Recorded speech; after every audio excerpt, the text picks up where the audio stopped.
Hey there, Mr. Redder here. Welcome back to another episode of Reddit Podcast Stories, where today, my daughter wasted her college fund on a trip to a Comic-Con. My daughter is 17 and applying for colleges. We have a college fund saved up for her that we've been adding to since she was a baby. It's a good sizable chunk of money, and a lot of donations from family have gone into it, as well as her own savings occasionally. We've always made it clear that the money is there for college only. She never had to put her savings in there. She has a separate savings account, but she did so anyway. Anyway, her girlfriend lives in Australia, and they are both insanely big Supernatural fans. They both have wanted to go to a convention for years, at least 5 that I can remember. 2 of the main guys are going to a convention in Australia. She begged me to let her go, and I said no, but the convention is set for after her 18th birthday. I can't stop her if she pays for it. I assumed she would use her own savings. I checked the college account to add some in, and I noticed a chunk of money missing. I went to speak to my daughter about it, and she admitted to using the money to pay for the convention. She bought herself plane tickets, her girlfriend plane tickets, it's on the other side of the country, both of their con tickets, as well as booking a hotel. The convention is 3 or 4 days long, but she's planning on staying for a couple weeks and is making a vacation out of it. All in all, she's taken about $10,000. I lost it, honestly. Demanded she cancel, which fell on deaf ears. I tried to cancel for her, but she won't be refunded everything, so I'm hesitant to do so. She's insisting that it's her money and she can do whatever she wants with it. Claims she still has enough for college, and this is a once-in-a-lifetime experience. I believe this has shown her extreme immaturity and inability to manage her future and money. I'm so incredibly angry that she would go and do this. I told her she could say goodbye to the rest of her college fund, and I've locked the account. I'm now the only person with access. She said she'll pay it back, but it seems unlikely. My wife thinks I'm being harsh and that she's right. She put at least $5,000 into the account herself, so she really only took $5,000, which her mother-in-law has since said that she'll pay back. I think that would just teach her that she can pay her way out of messes. I was certain in my decision, but everyone's acting like I'm the jerk. She's a teenager, and her entire life shouldn't revolve around college. I'm still uncertain, so here I am. Am I the jerk? You put the money into the fund to send your daughter to college, not to some fan convention in Australia. Now you're making sure that money doesn't help send your daughter to college. If this is your way of getting your daughter to college, it stinks. I can't help but note that you, the responsible adult, didn't set up the account with the withdrawal protections that you could have. You should have been wise enough to know that a 17-year-old with free access to that big of a pile of cash shouldn't have access to it without limits. That in no way excuses your daughter, but it does mean that you should have had more foresight into the folly that teens can do. Mother-in-law is putting herself in where she isn't needed. She needs to understand that it isn't about dollars, it's about being responsible. Not the jerk for telling your daughter that she isn't getting the money, but you would be a real idiot if you followed through with that to the extent of emptying the account, depriving yourself of the option to change your mind when you cool down and are looking at a high school graduate who needs a job. I'm going to say not the jerk, but you're really close. So first off, letting her place her own savings into the college account and have direct access to it was your mistake. You should never have allowed either of these to happen, and the fact that you did is now greatly complicating things. Personally, I think you need to calm down and try to have a rational discussion with your daughter. She's almost 18 now, and if you mess this up, then it's going to have massive repercussions for your relationship with her down the line. Yes, she messed up, but that's no reason to utterly destroy your relationship with her. I think the sensible thing to do here would be to keep the lock on the college fund account so that you and your wife can control the disbursement of funds, and help her open her own account that is completely independent from you so that she can start to manage her own savings. Then the 3 of you need to sit down and have a rational discussion about what her college fund will and will not be used to pay for when she goes to college to set expectations. I don't know exactly how much money is in the account, but it sounds to me like she spent the entertainment portion of her college fund already. So while the college fund can be used to cover essentials in the future, tuition, books, groceries, rent, etc., there won't be any excess fund money in it. So instead of any sort of repayment schedule where she puts the money back into the fund, you'll just ruin her future by withholding all of her college fund? You'll show her who's boss by making her take out student loans that burden and drain her for the next 30 years, even though it's completely unnecessary. And that's only if your draconian response doesn't push her to forego college entirely. Is that good fathering? You're teaching her that there is no point to trying to make good on anything that she might have done wrong. After all, There's a perfectly reasonable way out of this, and you're going nuclear for no good reason.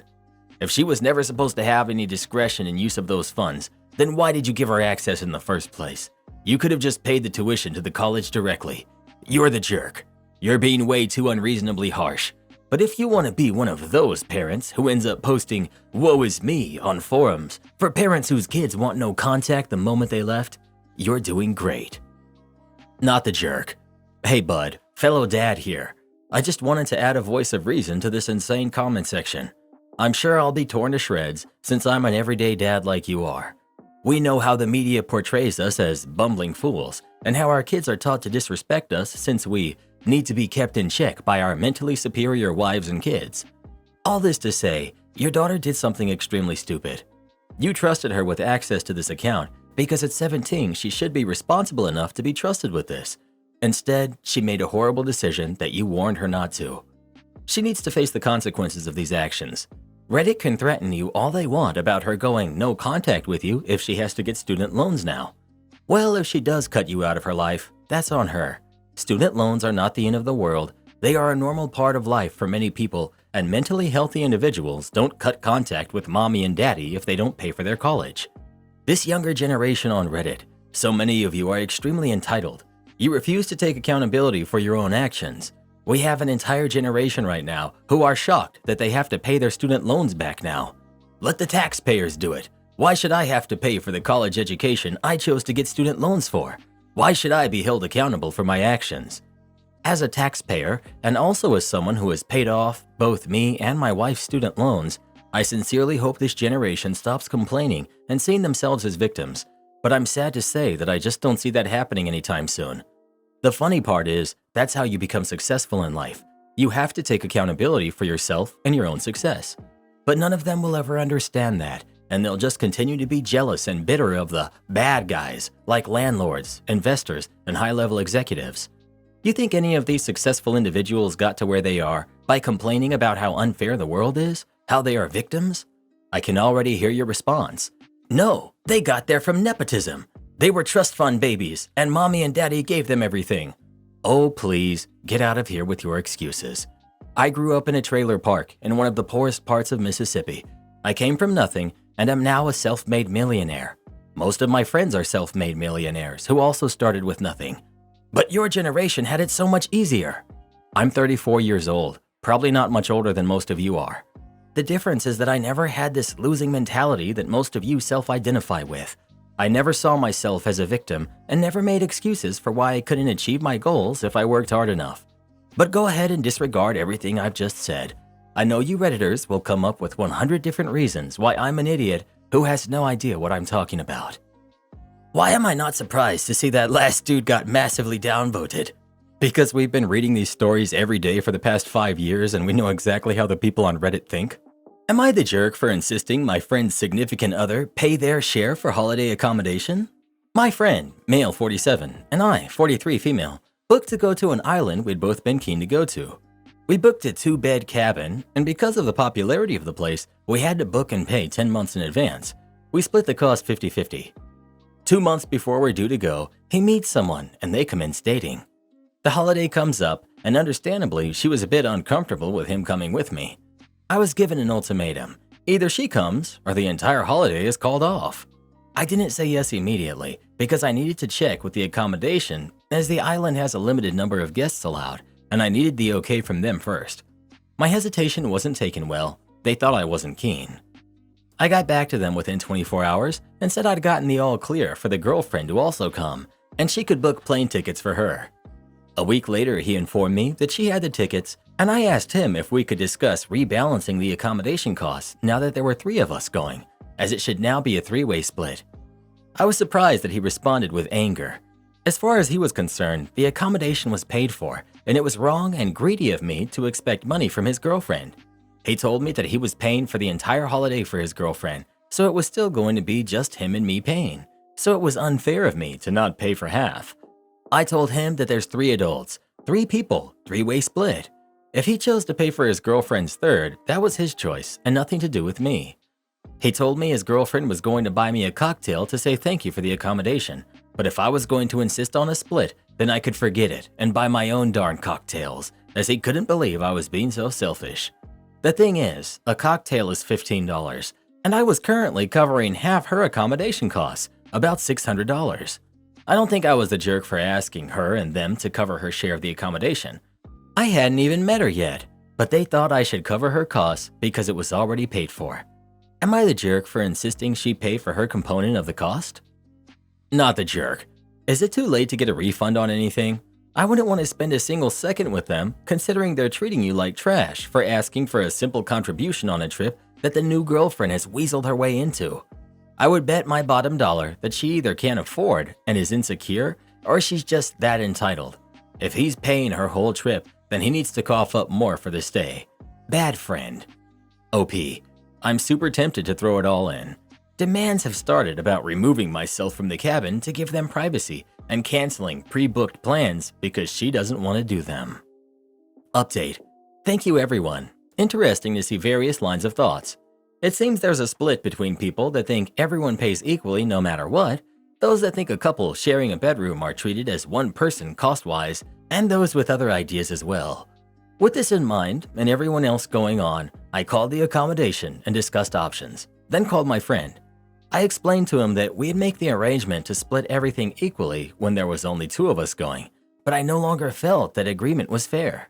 I suggested the third option, splitting the cost of the communal areas 3 ways, but set cost per bedroom, and also stated that any food, activities, etc. wouldn't be split anymore. We'd each be responsible for our own, and they could decide as a couple how they were paying for themselves. It didn't go down well at all. He didn't see why he should be out of pocket because I decided to go against our agreement that I'm paying half of everything. I stuck to it and said I'd be willing to negotiate the accommodation costs, but there was no way I was going to pay half for his girlfriend's activities or her dinners and drinks, and it was ridiculous for him to think I should be paying half of his girlfriend's costs, especially since she's a complete stranger, and he had already asked me to change all of our previous plans to suit her. He called me names and told me I was acting crazy.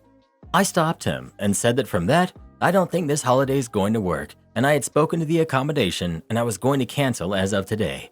I told him if he still wanted to go, then the accommodation would hold open the booking for him for 72 hours, and if he confirmed with them, I'd instructed them to hold on to $1,800 as what he had contributed to the booking, and refund me the rest, and his girlfriend and him would have to pay the hotel to finalize. If they didn't confirm, I'd get the refund for the whole amount and then forward him his share. He went quiet, then told me that since I was changing the rules at the last minute, I should leave the entire accommodation payment because it wasn't his fault that I no longer wanted to go, leaving them in the lurch, and I would be ruining his holiday with his girlfriend. I told him I was canceling, and I would definitely not be paying for any accommodation I wouldn't be using. I might have been a little petty when I told him he'd still be paying for his girlfriend's costs. It'll just be a little bit more than he was expecting because I was no longer going to subsidize them. I canceled my flights and the accommodation and emailed him all of the details. Wow, I'm so sorry. They both are immature. I bet you she's young. Offering a cocktail and then taking it back? She's young or broke or cheap. Not someone you want to go on a nice trip with. I would say, since there are so many requests by her, this has become a trip more about her and therefore needs to be split 3 ways. How is it fair she gets to kick me out of the cabin? Sadly, you may lose a friend over this. He's obviously siding with his 2-minute jealous girlfriend over a long-term friend. OP. She's 51, so the oldest. I don't know her at all. Never met her, so can't say whether she's cheap or broke. Who is this guy to you? How did you meet him? How long have you known him? I can't fathom someone expecting this from someone else. It sounds like an oblivious, self-centered sibling taking advantage of a family bond type of entitlement. This can't have been the first time he's done something like this. OP. I've known him for 5 years as a friend. Yes, I've had some issues with him for lack of empathy regarding others and some general selfishness. He was a mid-40s guy that basically never had a long-term girlfriend. I just sort of went with the too used to doing his own way to pay much attention to it.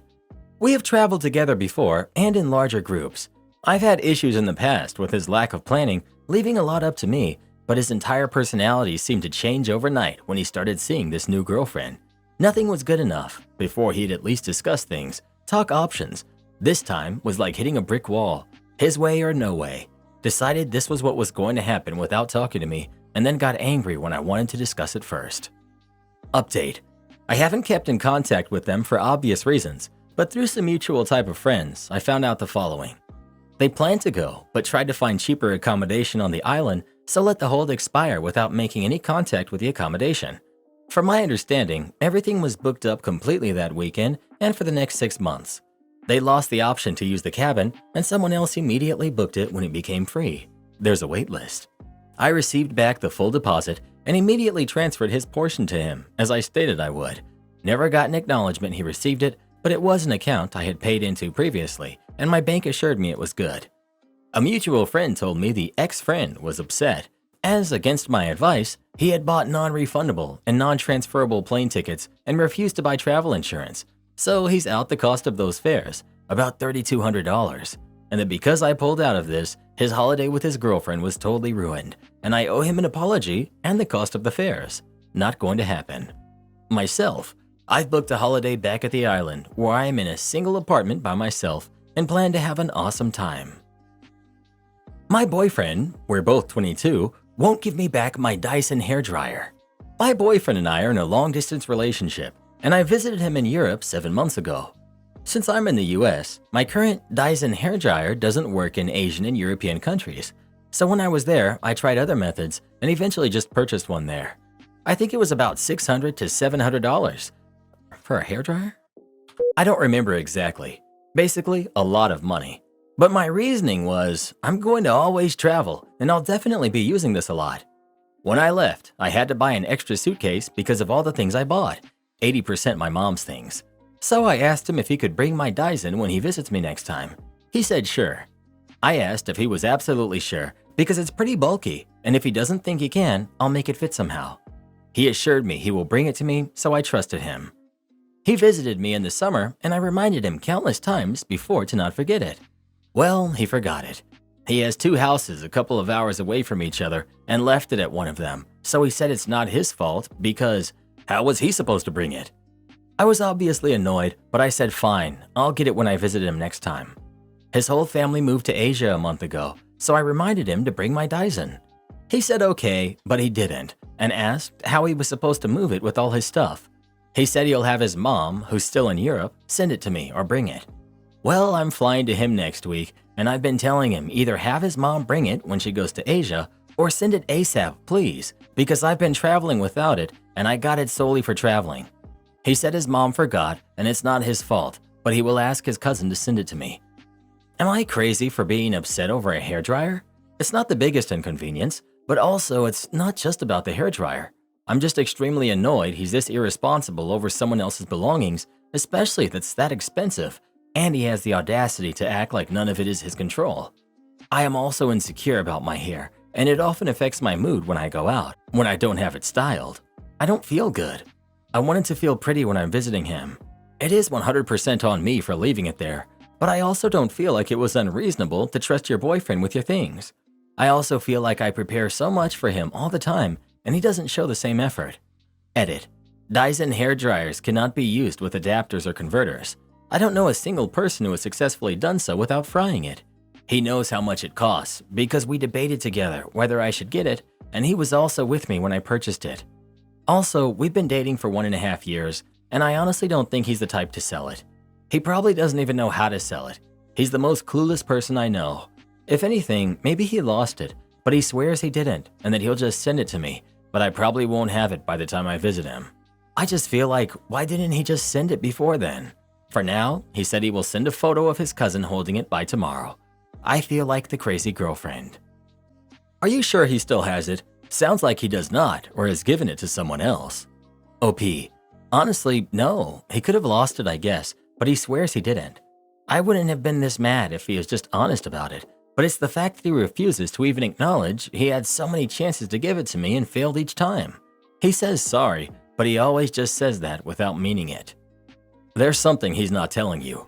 He broke it, or lost it, or gave it away. He's just stalling and hoping you'll magically forget about it and stop asking.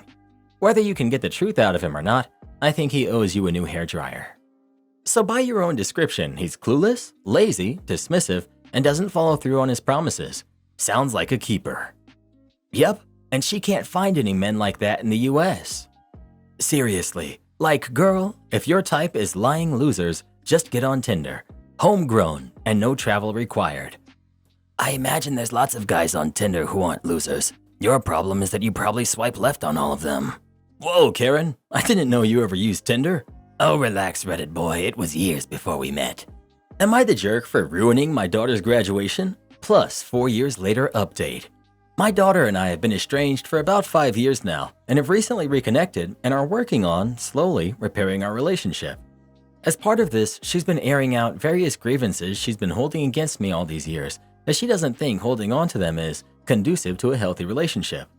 A lot of these things are petty teenage grievances I can't believe she hasn't let go of yet, but one of them stuck out to me. I mentioned it to my husband, and he expressed disbelief and disappointment in me for my actions at the time. I maintained that I didn't do anything wrong, but his reaction has me curious. Her email to me about the situation. My graduation was another thing. I don't know if you remember, but you refused to let Grandma come, even though I told you how much I wanted her to be there because of how she had supported me through uni. When I told you I invited her, you said you wouldn't come if she was there, so I had to disinvite her by lying about there being a limit on tickets per person. As if that wasn't bad enough, you and Daddy refused to sit with each other, take pictures with me, or even go out for a celebratory meal afterwards. I have one picture from my graduation, one, and it wasn't even the professional one. It was just one my friend took on her phone of me. I don't think you and Dad dealt with your split very well at all in regards to your kids, but it really hurt me that you, the both of you, would be so selfish about that. I just wanted one afternoon. For background, I'm estranged from my own mother and have split up with her father. She says it was selfish of me not to allow my mother to attend her graduation or to spend extra time with her father, but I think it was selfish of her to ask that of me. It's bad enough that she continues to keep in contact with her grandmother when I asked her not to. Anyway, I want to know if I really was the jerk here. Edit. Though I disagree that my feelings weren't even worthy of consideration in this situation, would it not have been best if asked me for compromise? For example, I would attend the graduation and she could have celebratory meal with her father and grandmother separately afterwards. But I can see here that the overwhelming consensus is that, in this instance, I was the jerk to my daughter. Fine, I'll apologize again. Update. Quite frankly, I'm really embarrassed and ashamed to reread my original post. My attitude was terrible, and it's one of those moments I wish I could go back in time and shake some sense into my past self. As many people in the comments predicted, I no longer have a relationship of any kind with my daughter or two of my other kids. Lockdowns did a number on our family, I'll just say that. I've been doing a lot of reflecting and therapy over the last year, and I realize I've not been the kind of mother my kids have needed in their lives. I have no contact with my daughter now, who is married and moved abroad now. And from her wishes, this will not be changing anytime soon. I also have very little contact with two of my other kids. My relationship with my final kid is strained, and I'm doing everything I can not to break it. After having logged into this account again and seeing that post, I find myself desperately wishing to go back in time, and maybe I could have stopped the breaking of my family if I'd behaved differently here. I don't really know what I want to say here. Maybe just hopefully encourage one person who has been deemed the jerk to reflect sooner rather than later, and maybe their lives won't go down the same direction mine has. Am I the jerk for not letting daughter control thermostat? Context. We're from the UK. I'm struggling to see why we're the jerks as deemed by my parents and sister. My husband uses Reddit and thought this sub would provide a third insight into what we're missing. My husband, 42 male, and I, 40 female, have two daughters, Jane, who's 22, and Lisa, who's 5. This concerns Jane, who's been struggling with the cold. Jane started to complain about the temperature of the house, now that it's no longer summertime. Currently, we leave the central heating off all the time, apart from in the early morning, 5 to 7 a.m., so Lisa doesn't get too cold when she's awake. My husband and I don't have an issue with the temperature of the house. It's approximately 16 Celsius at night across all of the bedrooms since we checked, in case her room was draftier. We don't really feel it, and we do not see where Jane is coming from. Jane complains and says she wears multiple layers to bed and around the house while we're all asleep. So, she asked if she could have access to the thermostat in order to switch the heating on at a higher temperature than 18 Celsius, which is what we set it to.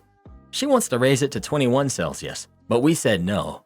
She keeps complaining about how she has to wear 4 layers to bed so she doesn't feel cold in the morning. Lisa says it isn't cold when we ask her. My husband and I also don't feel the cold, so we said no to her asking and thought that would be the end of it. It was not. We had dinner at my parents' house, in which Jane was making comments about how warm and toasty her grandparents' house is. My parents were shocked that we didn't allow her access to the thermostat, and they tried to sway us into giving her access because it isn't right for her to sleep in multiple layers. My sister also agreed with them and said my daughter has valid points since the temperature is starting to drop in the night. Are we wrong here? You're the jerk. 16 Celsius, 60 Fahrenheit, or even 18 Celsius, 64 Fahrenheit, is too cold for most folks. Just because you're fine doesn't mean it's reasonable to expect her to be miserably freezing. I see that you're not interested in keeping the heat on consistently either, so that's miserable for her as well. Why do you think she should suffer so you can save a few dollars on the power bill? Also, the things most folks are suggesting, heating blankets, space heaters, etc., actually use more electricity than just keeping your home at a comfortable and consistent temperature. Expecting her to have 4+ layers to be moderately warm is unreasonable. You're the jerk. Get her a personal space heater for her room or a heated blanket or a heating pad. She obviously is not making it up that she's cold. Who are you to tell someone that they're not cold? I do understand not giving control of the thermostat to her, but to not make accommodations for her so she isn't cold is where you're the jerk. Also, 16 degrees Celsius is cold. And yes, this dumb American did have to Google how much that is, which is about 61 degrees Fahrenheit. Well, who do you think is the jerk? OP or their daughter? Please let us know. Reminds me of when I was a teenager and I tried to turn the thermostat down. My parents wanted to leave it at 80, but I was like, bruh, it's too hot for all that, I can't sleep. Karen girlfriend demands I stop being friends with her dad. Me and my girlfriend Corey, who are both 27, have been together for 5 years now. I've known her family for a long time and have formed a good relationship with her dad. We both golf and watch sports together. I consider him a friend. Like 3 years ago, it came out, through a third party, that Corey's mom was having an affair. Her dad moved out and her mom went nuts.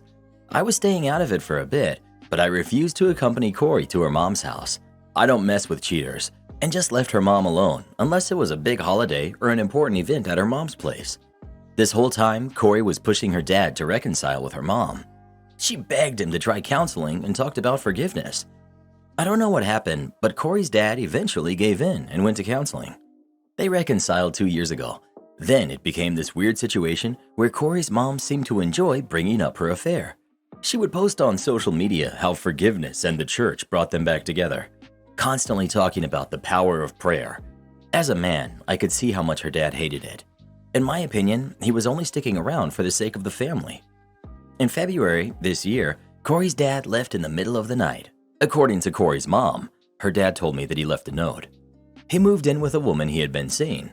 They're now divorced, and Corey's dad is living with this woman. I've maintained my friendship with him. I told him I can't really blame him as he was in a no-win situation. Corey, on the other hand, has been a nightmare. She's blocked her dad, bashes him to friends and family, gets mad at me for carrying on a relationship with him. She also goes to her mom's house regularly to comfort her mom. None of this she did to her mom whenever she cheated years ago, instead saying that they worked past that together. Last night I called her a hypocrite in front of her brother, saying that she never blamed her mom, instead preached forgiveness. She never cut off her mom. She never went over to her dad's rental alone to comfort him, only push him to reconcile. She then demanded I stop talking to her dad. I said I'm an adult who doesn't let others dictate their relationships, that me and her dad do not discuss her in any form. We talk about baseball. So no, I wouldn't stop because she wants to be a hypocrite and not hold her mom accountable for what happened.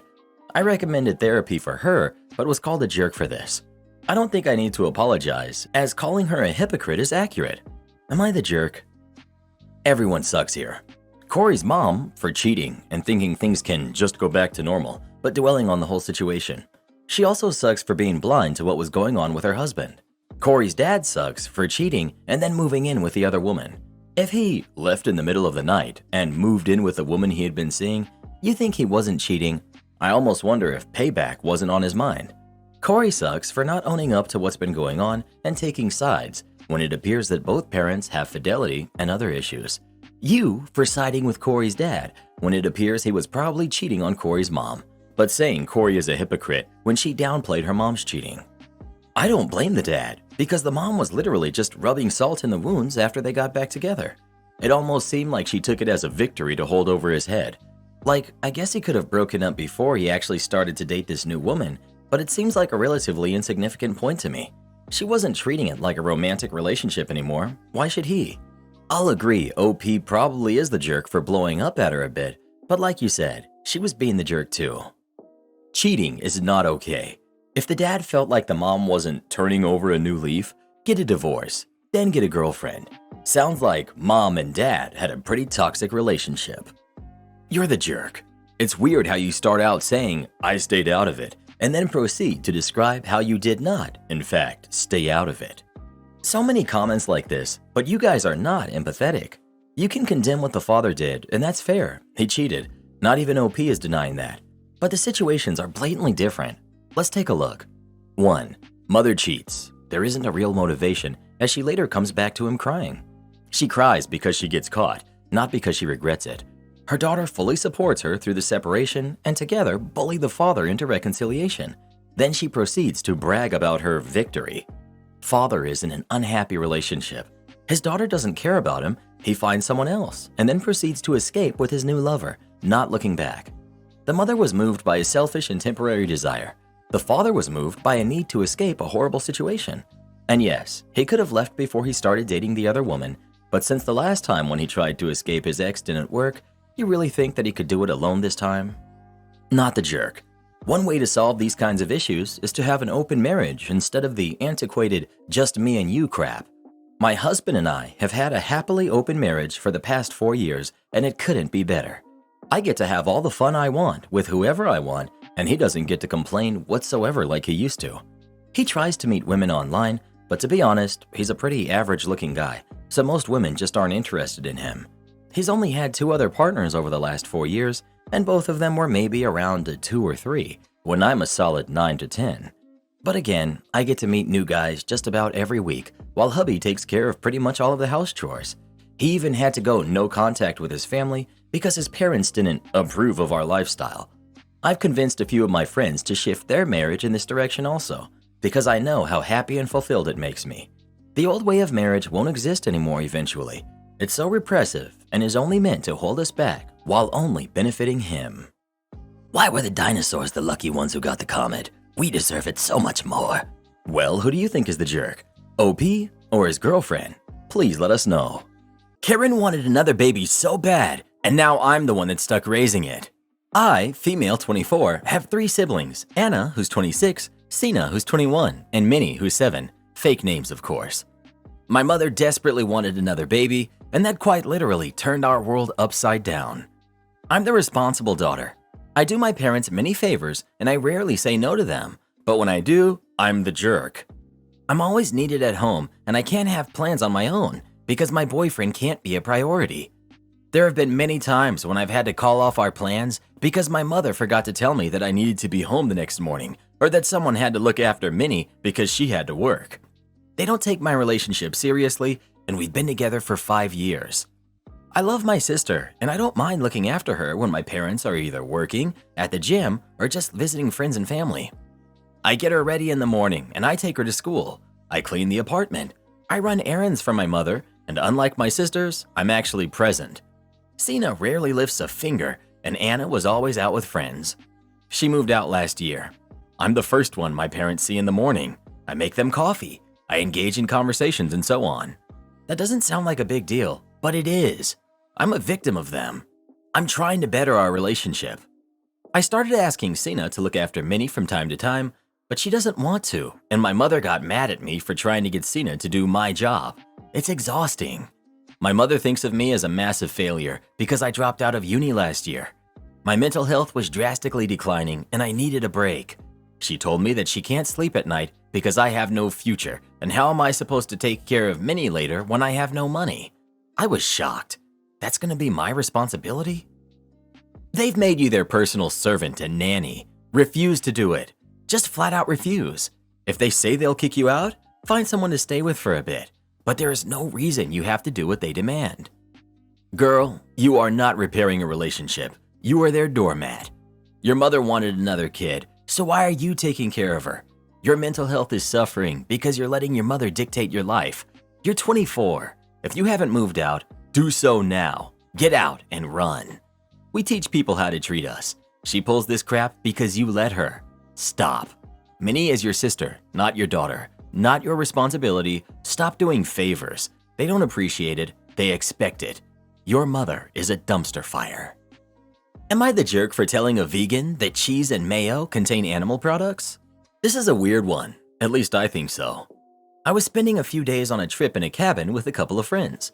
One of them I'm acquainted with but don't know too well.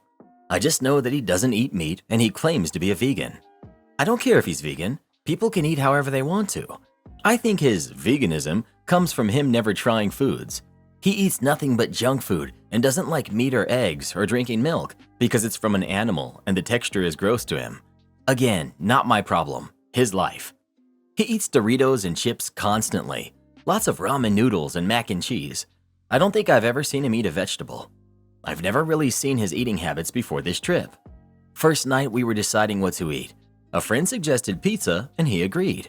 I said, keeping him in mind, I said we should make sure that we have options with vegan cheese and meatless sauce.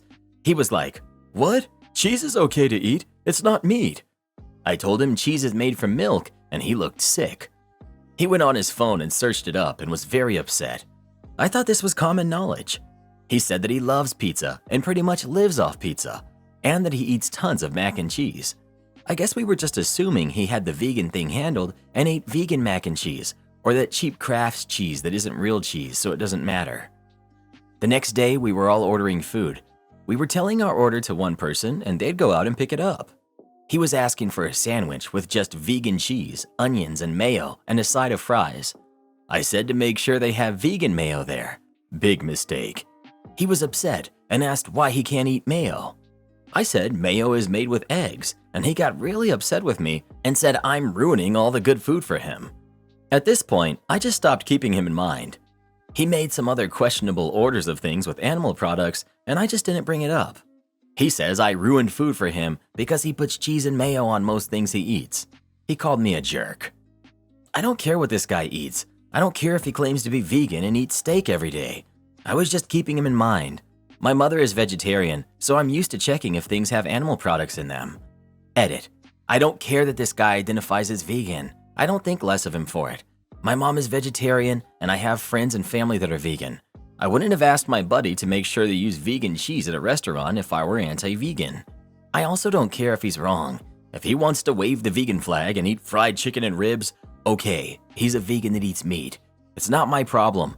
I was just looking out for him in the moment, but quickly realized he didn't know common ingredients and didn't bring it up again. Not the jerk. This is common knowledge. That this person doesn't know, this is a little sad, honestly.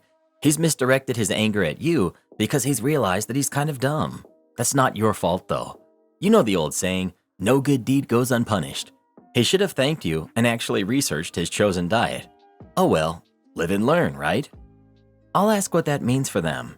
It's easier than assuming they use a particular definition of those terms. But if you asked and he said he avoided dairy and meat, then considering those options when choosing a restaurant and discussing them in that context is entirely appropriate. Karen demands to go through bear territory, almost gets eaten by a grizzly. So for a little context, this story is not mine. This happened to my father in the late 80s and the 90s, but I'll write it in first person because English is hard. In the 80s, I lost everything I could. I dropped out of college, my father passed of a heart attack, and my mother was somewhere in the wind. I wasn't worth the air I was breathing. As a last effort, I saved up some money to move to a different state so that I could start fresh. I chose Montana to be my new home. Because I didn't have a college degree, I knew I could only make a living with my hands and not my head. After a bit of looking around, I found work on a ranch. The owner of the ranch, let's call him Jack, took me under his wing. He taught me how to ride a horse, how to herd, how to do cutting, roping, and many other useful skills on the ranch. My goal was to have enough money for a deposit so I could buy a house, or at least some land. After about 3 years, I had the money, but I loved the ranch and the folks so much that I chose to stay longer. In the spring of '88, I finally made the decision to quit. I was fully honest with Jack about what my intentions were.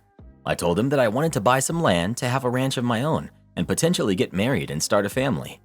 Being the absolute champ, Jack offered me some contacts of people who were selling land.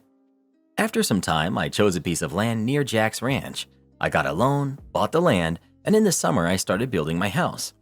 By winter, the house was done, and it was planned that in the spring I'll build a barn and some fences, corrals among others. In the spring, it was back to work, and before summer started, I had nothing to do. I had a lot of time on my hands while I was waiting for all the paperwork to be done, and I wasn't going to spend 2 weeks sitting on my porch doing nothing when Jack promised me that if I would ever need it, he would give me a job. Now, I didn't need a job because of money, but I just didn't have anything to do. So I went to my good old friend Jack and asked if he needed some help. He said that he could use me to guide people on the tours he was offering. His ranch is not only in the cattle business, he also offers tours of the pristine nature on his property. I happily accepted the job despite me not liking people, but still, it was better than just sitting on my front porch and not doing anything. The first few days went by without a problem, but then a wild Karen appeared to brighten up the day. I was just returning from a tour when I saw this Karen in the middle of the field yelling at this girl who was also a guide. I didn't know the girl, but in my books, whoever makes a girl cry is a jerk. I came over to them, and in the most passive-aggressive voice I could, I said, "Good day, what seems to be the problem?" And the Karen's wrath was now aimed at me, and she yelled back, "This jerk has no respect for the desire of the customer. Give me a manager, now!" Now, I didn't expect such strong wording, but I kept my cool despite my hot-headedness, and I came up to the girl, who's now sobbing because this Karen was mouthing off to her pretty good, and I said to her, "Leave her to me. I'll take care of her. You go take a break and tell Jack that I'll be with this piece of work." She gives me a grateful smile and a nod and rides away. I go to the Karen and I say to her, "Ma'am, I can't get you the manager as he's busy right now, but if you want, I can be your guide in her stead for the remainder of the tour." She replies very politely by saying, "Sure, I think even the trees will be better than that jerk." Every part of my hot-headed self wants me to pretty much bury her right then and there, but I keep my cool, and we head off on the tour. And within the first minute, what a piece of work she truly is. She behaves like she knows best, and everyone is less than her, and everything should be given to her. When we're about to turn around and go back, I give her a choice. We could either go the official route, or we could return by the unofficial route, which is shorter, but there were bear sightings reported in the last few days. I tell her that the unofficial route is quite dangerous, but just as I wanted her to do so, she vehemently objects because she's the wisest person alive and knows the best. Great, my trap had worked. After about 5 miles on this unofficial route, she starts screaming and turns so pale that she's even more white than paper. In the distance, there's a grizzly. I knew about the danger I dragged both of us into, but in the end, it was technically her choice to go that route. I tell her to make herself as big and loud as she can. I follow suit, but the bear keeps getting closer. It keeps growling at us. With every growl, Karen was getting more and more pale. After it gets way too dangerous, I fire off a round, and the bear gets scared and runs away into the woods. The entire ride back, she keeps yelling at me that I put her intentionally in so much danger. And yes, I'll admit, it was quite reckless taking a visitor into a part of the woods where there were bear sightings reported. But technically, she made the decision to go that route. I stay silent the entire ride because I can't keep a straight face. I was laughing maniacally in my head, and I knew that if I looked at her, I would start laughing out loud. When we returned, she was shaking violently and was pale as ever. After I tied up her horse, she demanded that I get her the manager, and I gladly point to the little building in the distance, and she storms off. She starts yelling at Jack, and I can see that Jack is trying his hardest not to break out laughing. I could hear that she was demanding that I be fired, but the neat part was I wasn't an employee of Jack's. I was doing it as a favor for a friend, and thus I couldn't be fired. After the Karen's tirade ends, Jack comes to me laughing like a kid, and he asks me, "How did you even come up with that, OP?" I start giggling as well and answer, "Well, she made the girl cry, so I wanted to give her special treatment. I heard of the bear sightings, and it worked out well in my favor." He then asked me not to do that again as it was reckless, and I agreed, and I tell Jack, "I don't plan on doing it again, but I had a plan if the bear had gotten her." My defense would be that I gave her the choice to go on a safer path, but because she was apparently of higher intellect than me, I simply agreed. Jack gives me a smile and heads off. Years later, my father would end up meeting that girl guide again. Her name was Abby, but nowadays, I simply call her Mom. I, female 18, flirted with a customer even though I'm taken, and now my boyfriend is mad. Okay, that title makes me sound absolutely terrible, I know. Some backstory. Me, female 18, and Terry, male 20, have been dating for a few years now. I date men and women, and he knows this. I work at a pharmacy, and one of our regular customers, Jean, female 70s, is a complete ray of sunshine, an absolute sweetheart, and she stops by like once every 2 weeks to pick up her medicine. Jean is a widow. A few months back, she picked up a medication that required verification she was over 21, and the system needed a driver's license ID even though she's obviously over 21. I played along and sternly asked her if she had her driver's license and said, "I'm not sure you're over 21," playfully. She said, "Oh dear," and laughed, and it became a little joke, and she and I have been acquaintances, if not distant friends, ever since. I see her, like I said, about every 2 weeks, and I always compliment her appearance or say I love her glasses, etc. She started going on walks for health, and I'll compliment her figure or ask her if I should look for her in the upcoming Olympics, etc. Most recently, a few weeks ago, Terry stopped by my work, and he was waiting in his seat when Jean came to get her medicine. She mentioned in passing that she had a date, yay, lined up, and I mock gasped and asked if I was going to be invited to the wedding. She laughed and said only if she could come to mine, and that was basically the whole interaction. I may have complimented her skin or her shoes or something. Terry was in a sour mood for the entire drive back to my house, and when I pressed him, he said he didn't like how flirty I was with Jean. Of course, I reassured him and told him that I'm just extra nice because she's on 30 different meds and a widow, and I want to make her day a little better. But he says I'm crossing a line and that taken girls shouldn't act that way. Now, on the one hand, I can see where he's coming from. If Jean was 50 years younger and I was saying this stuff to her at a party, I think there wouldn't be a doubt about it, and I'd be overstepping a boundary, if not outright cheating. But she's over 70, a senior citizen, and I'm just trying to make her day a little better. Part of me thinks it's actually comical that he feels threatened by this, but honestly, I'm not sure. I guess I want to know now, am I actually overstepping my relationship's boundaries? Am I weird for A, flirting with Jean, and B, thinking it isn't a big deal? This is kind of the only relationship I've ever been in, so I don't know whether it's normal to be upset about something like this. Advice would be appreciated. Edit. My boyfriend and I are meeting tomorrow afternoon so that I can discuss this with him. These comments have been a serious eye-opener to some of the red flag behavior, and to be totally honest, I don't need any more of his BS. I don't know if I'm going to break up with him over this, but I'm seriously considering it, and bare minimum, I need to raise the issue with him. Thank you to everyone for your kind words and advice. I'll update soon. Update. I did talk with my boyfriend Terry about all of this last weekend. This is not the first time he's gotten upset about me talking to other people or saying that I was flirting when I didn't do anything outside of the norm. Previously, whenever I tried to defend myself, he would frame it as me blaming him, or he would yell until I dropped the topic. I also have a tendency to cry or lose my train of thought when I get yelled at.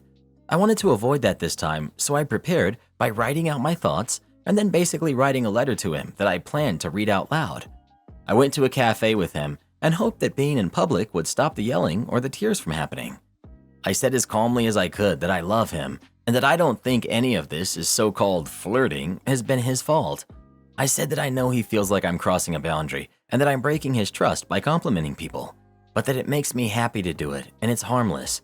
I said, basically, that if he has a problem with it, then the problem is rooted in him and not me, and that I'm more than willing to help him overcome that problem, but I'm not willing to stop being nice to people because it makes him jealous. He sat through my spiel, which went on for like 10 minutes, and by the end of it, he was crying, like tears falling down his face.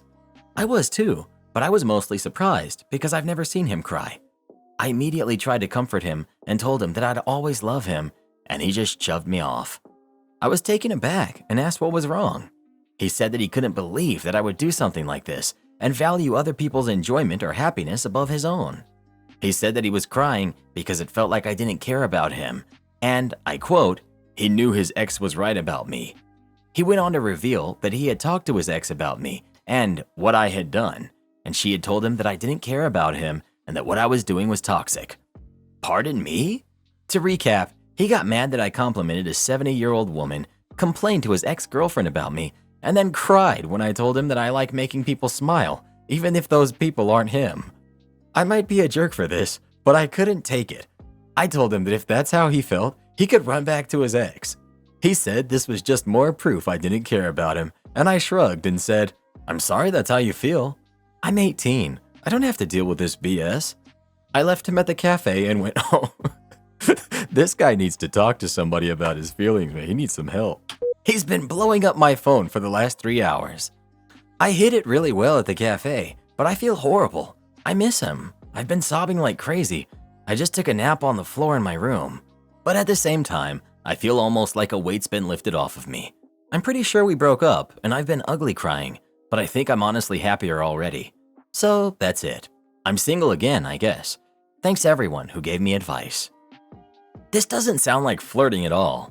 Is your boyfriend also the type to think a waitress is being flirtatious when she smiles at him politely during her shift? OP. Sometimes. It always ticks me off. Like, no, she's not into you. She just has a job to do. I wouldn't classify your interactions as flirting. You're just being nice, and he's being ridiculous. Does he allow you to have friends of either gender, or is it only females that he's insecure about? OP. It's not only girls. Honestly, one of the reasons this is surprising to me is that he usually only reacts like this if it's a guy. You seem like a lovely and good person.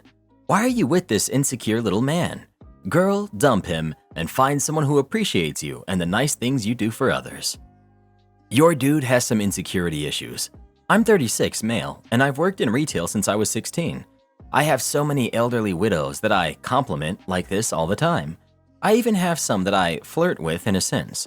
It's all about making someone who needs it smile and laugh. Just these few words can make a huge difference in their lives.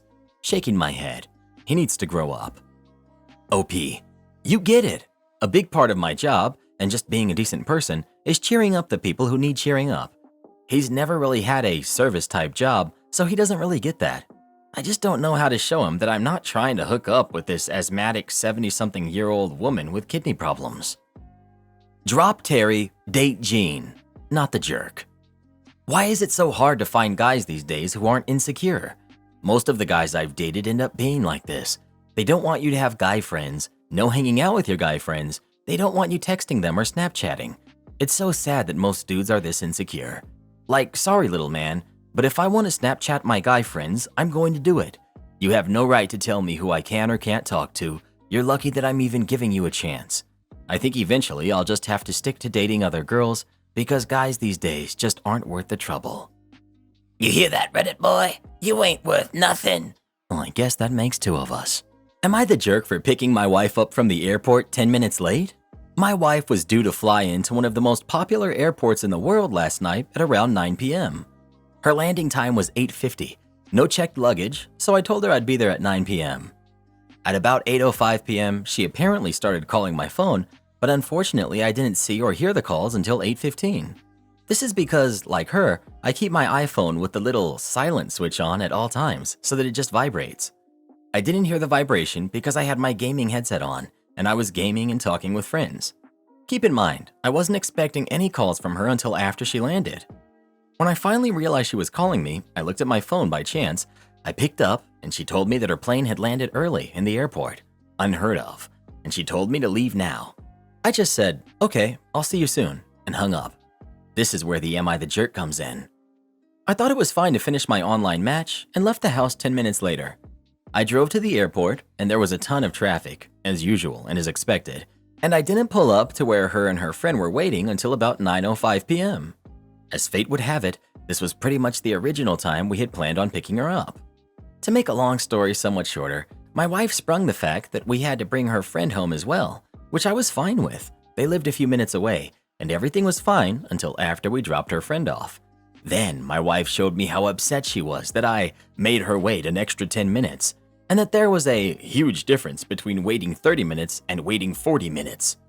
At first, I kinda laughed it off and tried not to be upset back at her, but inside I was thinking, hello, I'm doing you a favor by driving to the airport and picking you up in the first place. Why are you getting upset over waiting 10 minutes longer than you wanted when people sometimes wait hours to be picked up at the airport?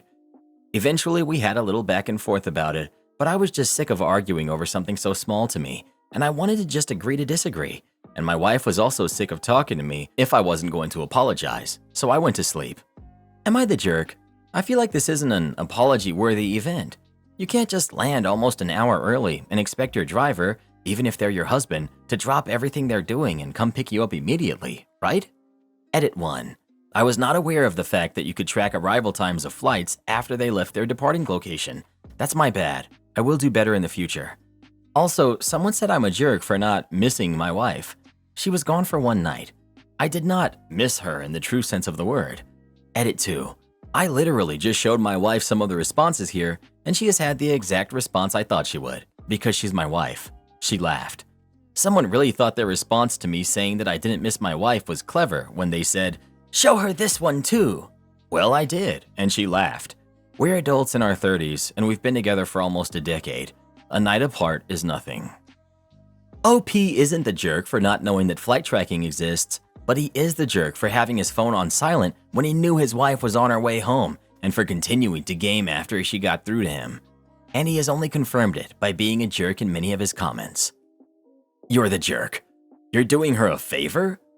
Your wife? Picking her up at the airport is you doing her a huge favor? What a chivalrous husband you are. Jeepers creepers, dude. And she told you her plane landed early, but rather than leave early, you played an online video game. That's super important. Good grief. I mean, it's a bit of a jerk move to prioritize your stupid game over picking your wife up from the airport. You're the jerk. Hang up the video game. You literally chose that over leaving on time. I don't get the whole video game addiction. Go ahead, downvote me. If I called my partner in a similar situation, I know 1000% that he'd throw on a coat and leave. OP literally prioritized a video game over his wife. You're the jerk. Some things can't be dropped immediately. If you're unclogging a toilet, for example, or you're in the middle of cooking something, or if you're in the shower and still have shampoo in your hair, yes, you can take 10 minutes to finish and get out the door. An online gaming match isn't one of those things, however. Sorry guys, gotta go pick up the wifey, is all that needs to be said, and no one will look down on you for it. Actually, they'd probably respect you more. I would anyway. Your wife isn't really mad that you were 10 minutes late. She's mad that you prioritized your game over her, and maybe also that her friend witnessed it. While she should appreciate the favor of you picking her up, it's kind of on par with someone making you dinner but burning the crap out of it. Thanks for the thought, but the execution's a bit hard to swallow. Maybe I'm missing something here, but I wouldn't have minded letting him finish his game, especially if I had my friend there to talk to. Oh, this is Reddit, Karen. You know these minions just like to attack people sometimes. More like all the time. How I dealt with a one-sided friendship. I won't lie, it feels horrible to have people messaging you whenever they need help, and after you help them, they just dip and ignore you until the next time they need your help again. My friend recently asked me to buy her a special blender and food processor for their birthday. It was around 150 Australian dollars because her old one broke. We're both uni students, but she lives on a way tighter budget than me because she doesn't receive help from her parents. Of course, they go all friendly, hyped me up and whatever beforehand, as if we're besties. About 2 months of radio silence, as if nothing happened. I, for whatever reason, decided, hey, since we've been friends for so long and I'm in a good mood, why not? I go to Target, take a photo of the food processor and send it to my friend who sends back, OMG, yes, that's the one, thank you, thank you. So I buy it. As I get on the bus, I start reflecting.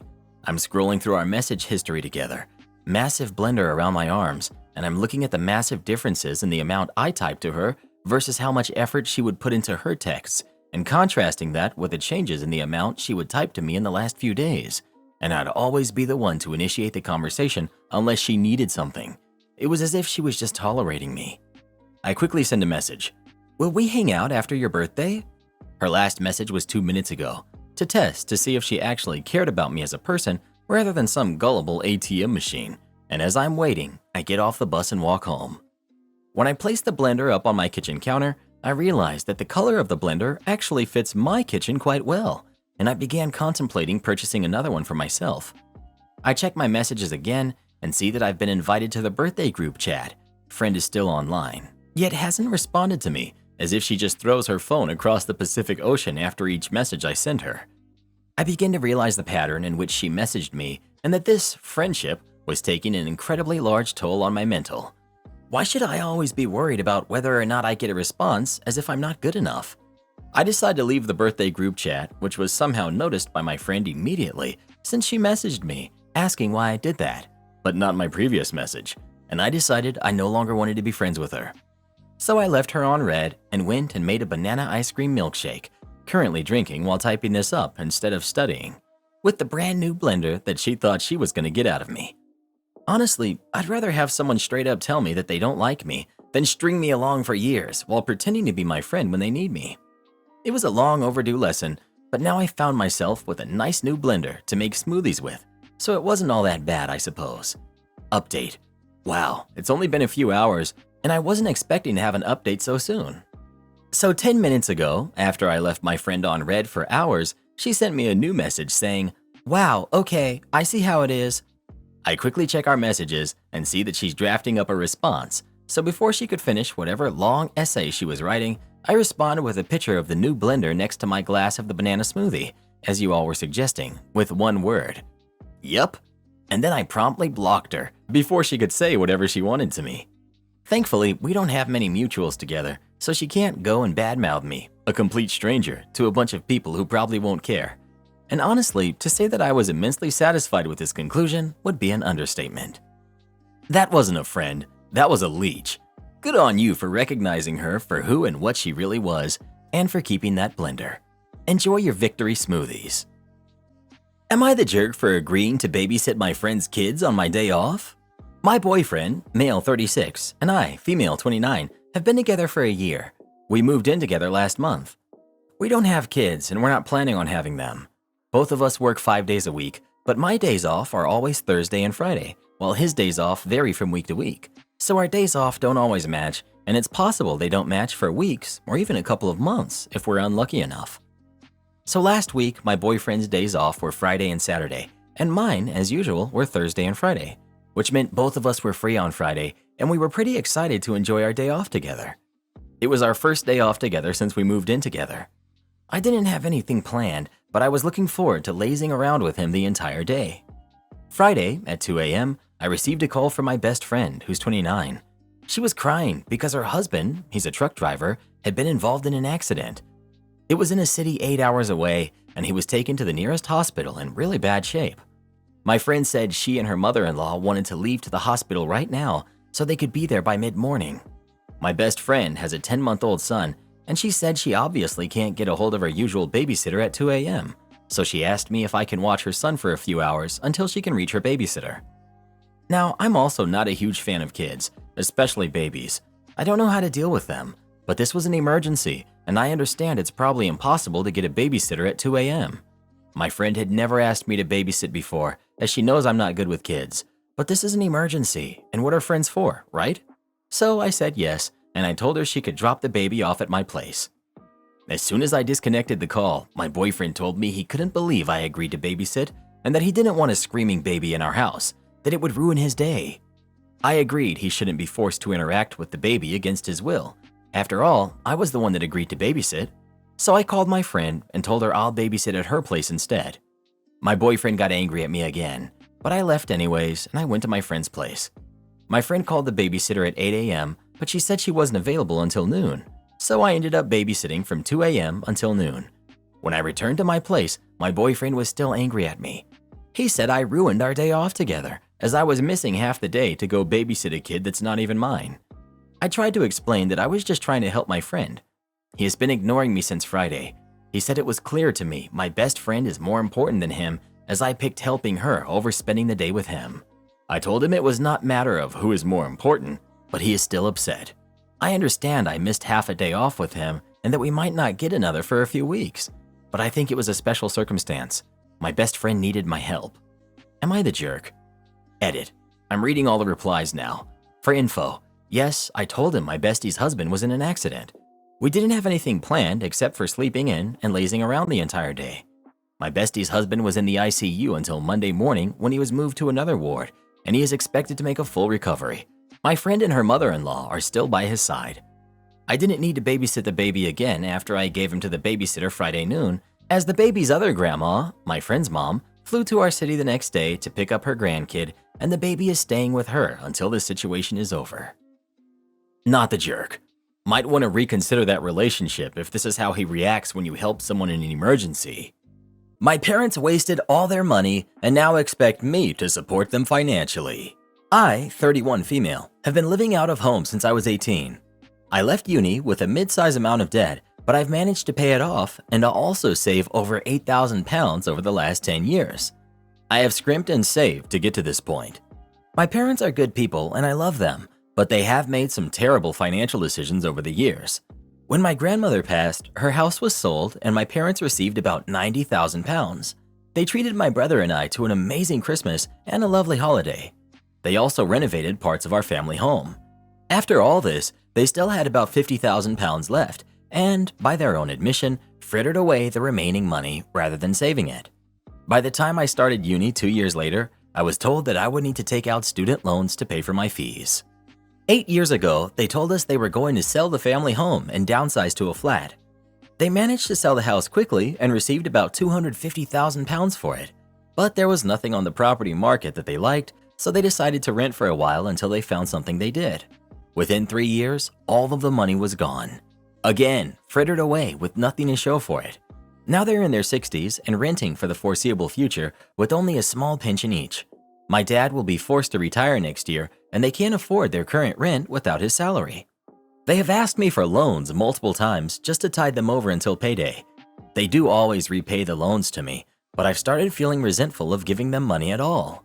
My partner and I are trying to buy a flat, and all of my friends who currently own property have received help from their parents with a deposit. Not only are my parents unable to help me with this, they actively borrow money from my savings on a regular basis. Earlier this week, we were having a family meal for my dad's birthday. My parents were asking my partner and I about our property situation and asked if we would consider buying a 2-bedroom flat so they could move in with us and not worry about rent. I laughed at first, thinking that they were joking, but then realized they were serious. I told them that we wouldn't be doing that, as A, we couldn't afford a 2-bedroom flat, and B, even if we could, it's not my responsibility to house them. My dad argued that he and my mom had provided for me over the years, and now it's my turn to repay them. I told them that I've been virtually on my own since I turned 18, and just because they made poor financial decisions over the years, I shouldn't have to foot the bill. I said that I resent the fact that they could have helped me with my uni and maybe even a flat deposit, but instead, they spent their way into a life of living hand to mouth. This did not go down well. Both of them erupted at me and called me ungrateful. My brother told me that I was being entitled. Even my partner said I was overly harsh. Am I the jerk here? Not the jerk. Your language was harsh, but your parents misspent at least £300,000 according to your post, and now they expect to live for free off you for the next 30 years or so? No. Stop lending them money immediately. Your parents need to learn to live within their, albeit limited, means. Goodbye, Internet. At my last job, my main duty was the IT manager for the entire location, among other duties. I had been there for about 3.5 years at that point, and I was trusted by everyone. If I had something important to say, people listened. During lockdown, while other departments' budgets were getting slashed and employees were getting laid off, I was able to replace a lot of our aging IT infrastructure. At the beginning of my last year there, the owner hires a young, I only tell the truth, even though you won't like it, narcissist as his second in charge. He hired this bonehead as his successor to run this location, while the owner would focus on opening up a second.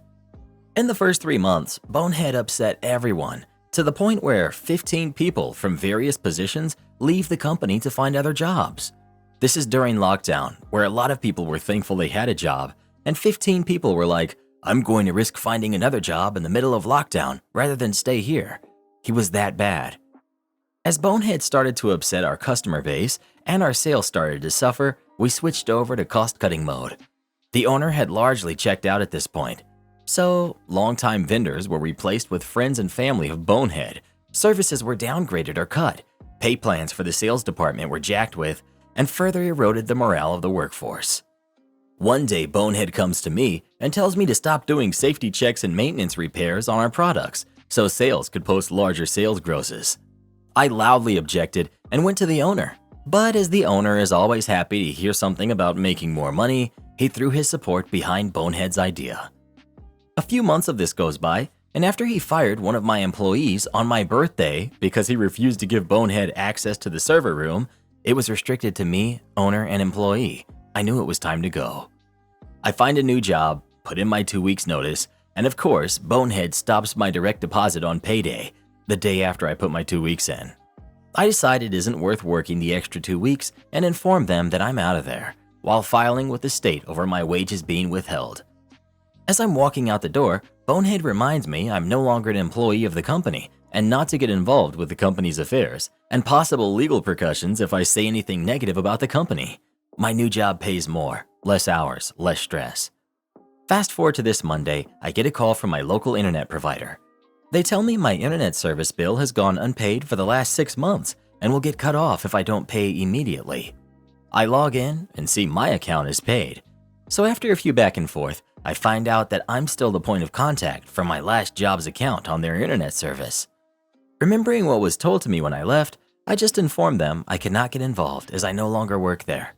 They asked me for an updated point of contact. If they cannot get one, they will be forced to suspend their service. I repeated, I'm not allowed by threat of legal action to be involved in their affairs and left it at that. An hour later, a buddy I know who still works there called me and told me they had to stop working as their internet service had shut off. I played stupid, but it took 3 days to restore it. Am I the jerk for refusing to pay for my boyfriend's food on his birthday and getting him banned from a restaurant? I, 18 female, have been dating my boyfriend John, who's 20, for a little under a year. We have a pretty toxic-free relationship, but there's quite a bit of tension when it comes to me being vegetarian. I've been vegetarian since I was 11, and I have very strict morals around it. The one thing John has a problem with is me refusing to spend money on meat. Ever since I started making my own money, I swore to myself that I would never spend a cent of it on meat. On our dates, we usually split the bill, and sometimes he pays for it all. I told him if he orders something meat-free, I'd happily pay for both of us, but he never does. When he pays for my food, it's when I've spent money on the activity. Normally concerts or festivals. That's me paying 120 euros on tickets and him spending maybe 50 euros on food. His birthday was a few days ago, and we went out for dinner at his favorite fancy restaurant. He got the most expensive steak they had, along with a side salad and a bottle of wine. When we finished our food, I asked the waiter to split the bill, and John looked at me shocked. He asked if I was joking, and I said no. Then he told me he thought I was going to pay since it was his birthday, and he didn't budget for the meal. I asked him why he thought I would pay since I've been very clear about my rule, but he couldn't give me a reason other than it being his birthday. I told him I'd pay for the wine and the side salad, but he'd need to pay for the steak. He was furious with me and stormed off to the bathroom. I paid for my meal, the wine, and the salad, and I waited for him to come back, but he didn't. After waiting for 20 minutes, I left. I found him sitting on a bench near where we parked the car. I asked him why he left and reminded him he needed to go pay. He looked shocked when I said that and asked me if I didn't pay. I told him I had paid for everything but the meat, and he lost it. He started yelling at me, telling me I was selfish, that I needed to grow up. I stayed calm and told him he needed to go back and pay. He scoffed and walked away. I ended up driving home without him. Now he's saying it's my fault that he can't show his face in his favorite restaurant since he dined and ditched. It's a pretty small restaurant, so he'd 100% be recognized and kicked out. So, am I the jerk? Edit. To the people commenting about me not treating him on his birthday, yes, I did. I even dipped into my savings for his present. Not the jerk. Ignoring the vegetarian stuff, who orders the most expensive steak possible and then expects their partner to pay for them without having checked prior? And then storming off to the bathroom expecting that to pressure you into paying for it? OP, I hope you can see all the huge red flags here. Today I messed up by trying to impress a girl with my amazing cooking skills. So this happened last night and I'm still cringing at the thought of it. There's this girl I've been crushing on for a while now, and I finally managed to ask her out. She said yes, and I decided to invite her over to my place for dinner. I thought, hey, I can cook a decent meal, and girls love guys who can cook, right? Oh boy, how wrong I was. I decided to make us some fancy pasta dish I saw on one of those cooking shows. You know, the kind where they use words like al dente and reduction to make it sound like they're doing some next level stuff. I went all out, bought the ingredients, and even got a little bottle of wine to set the mood.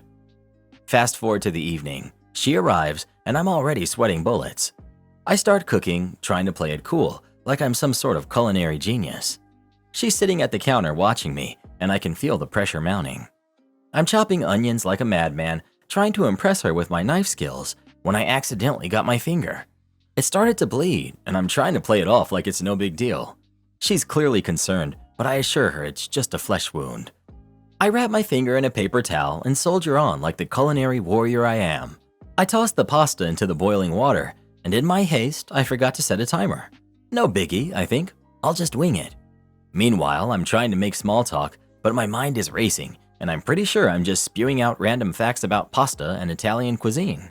She's nodding along, probably questioning her life choices at this point. As I'm stirring the sauce, I realize I haven't tasted it yet. I grab a spoon, take a taste, and it's saltier than the Dead Sea. I must have mistaken the salt container for the sugar one in my nervous state. Panicking, I remember reading somewhere that adding a potato can help absorb the excess salt. So I grab a potato, peel it, chuck it into the sauce like it's some sort of magical salt-absorbing grenade. I finally decide to check on the pasta, and it's turned into a mushy, overcooked mess. At this point, I'm ready to admit defeat, but I figure I've come this far, so I might as well see it through. I drain the pasta, plate it up, and pour the sauce over it, potato and all. I set the plates down, trying to hide my shame, and we dig in. The first bite is a disaster. The pasta is a soggy mess. The sauce is still saltier than a sailor's vocabulary, and the potato is just sitting there, mocking me. She's trying to be polite, but I can see that she's going to need a gallon of water to wash down this culinary catastrophe. I refuse to admit defeat, so I muster up the most convincing smile I can and say, "Bon appetit." She hesitates for a moment, then takes another bite, clearly trying to be polite. I can see the fear in her eyes, but I just keep shoveling the salty, soggy disaster into my mouth, pretending like it's the best thing I've ever had. As we continue eating, I try to salvage the situation by making more small talk, but it's clear that this meal has absolutely ruined the evening. She's giving me one-word answers and nervously glancing at the door, probably planning her escape route. Finally, she can't take it anymore. She puts down her fork, looks me dead in the eye, and says, "I'm sorry, but I just remembered I have an early morning tomorrow. I should probably get going." I can see the relief wash over her face as she stands up, and I know I've royally messed up. I walk her to the door, trying to play it cool, like I'm not a complete and utter fool. She gives me a half-hearted hug and says, "Thanks for dinner. It was interesting." And with that, she's gone, leaving me alone with my salty, soggy pasta and bruised ego. Bro, admit defeat to the girl next time and order delivery. Don't force your date to eat a trash meal. Where your real mess up was here is that you didn't realize that the effort is worth more than the result. Fire me? Have fun dealing with the FSA. So 3 weeks ago, I left my corporate small fry job making $12 an hour with tips for a cushy salaried $60,000 a year head chef position. The new job seemed to be going really well. I was enjoying it. The owner got some much needed time off and time to work on his reservations to the place. I knew I wasn't walking into the most well-maintained and clean environment and planned to really spruce up the kitchen. Keep in mind, I was the only kitchen staff they had. The owner seemed really nice. He only had to pop in for about 30 minutes a day to see if I needed anything from the store. My coworkers were all really nice, and all the regulars gave me high praise for my food. It was honestly a dream job for me. When I was going through the interview process, I had informed my potential new employer that I had some pre-approved time off at my old job, 3 days, to celebrate my 25th birthday with my husband and mother-in-law. 3 days because my mother and her boyfriend were coming from another state for their normal visit, and 2 days to celebrate my husband's birthday, all of which were spread throughout the month of June. First round of 3 days went by with no issue. I returned to work and had a good time. Next 3 days went by spending time with my mom. When I returned to work this last Tuesday, everything seemed fine. Yesterday, I went into work, not really having any prep to do, and being a thunderstorm day, it was slow. I maybe did $150 worth in food sales in my full 8-hour shift. I sent a text to the owner asking if he wanted me to shut down early, as was the example he set for me during the week of training. We did $300 in food sales, and he shuts down an hour early for it being too slow. He responded and said, "No, keep the kitchen open full hours no matter what." I understood, responded that I would without issue, and went about my night. That evening, about 10 minutes after I returned home, the owner asked me to call him. On the phone call, he informed me that our relationship was not working out and we needed to part ways. I had no warnings, no talking tos, and he could give me no reasoning other than, "You just had 6 days off and you wanted to close early. It seems you're just not the right fit. Now, my husband, mother-in-law, and myself were fuming, as it's kind of a crappy thing to do to an employee. But due to us being in an at-will state, there was nothing I could do to fight it. This morning, I'm on Indeed putting out more applications, and I noticed my old job was posted, but with a minor change. The new posting went from $60,000 a year down to $18 an hour, nearly half of what he agreed to pay me. This upset me. If he was just a decent human and had told me he couldn't uphold the original agreement for the salary, I would have agreed to a pay cut. I did really enjoy this job and the people that I was with. Instead, he beat around the bush and refused to give me any reasonings, making me believe I had done something wrong. So now I've concocted the revenge. I only worked for him for 12 shifts total. In those 12 shifts, I did some cleaning, but couldn't accomplish it all as it was a lot. So this morning, I went and grabbed the email for the FSA, Food Safety Administration for those who may not know, and I sent them a lengthy email about my concerns for this place. As a less detailed version, it included things like flooring being a safety hazard. There are literal chunks missing, allowing food to get stuck and people to get hurt. Refrigeration systems leaking and not being properly maintained. A large mold outbreak behind one of the food lines. Containers of veggies being used for pizzas that were dated as being opened mid-April. Suggested use time is 7 days fresh, 14 canned. Workers dropping food and picking it up off the floor before serving said dropped food to customers. My personal favorite, a bartender coming back with shakers filled with grated Parmesan cheese that molded. The owner telling her to pick the mold out and refill the shakers with the unmolded cheese. Plus more things that I won't include on here, but the state of the place was atrocious. I will update y'all if anything comes of this. I'm not sure if anything will. Either way, it's made me feel better knowing that there's a chance that there could be some backlash to an owner who has no common courtesy for their fellow workers. Edit. Because people keep asking this, no, I was not okay with these conditions. Aside from the floor, it was just a lot of cleaning that I knew I would be able to get done within time. I only had 12 days to try and change anything, and that was not enough time to do a deep cleaning of a kitchen by yourself that you can't shut down. As for the gross food violations, I threw out what foods I could, and when I noticed the bartenders doing violations, I pulled them aside and spoke to them privately about trying to replace the necessary items. One person cannot change a whole crew in a few days. My girlfriend says I'm cherry-picking her flaws. I'm thinking about breaking up.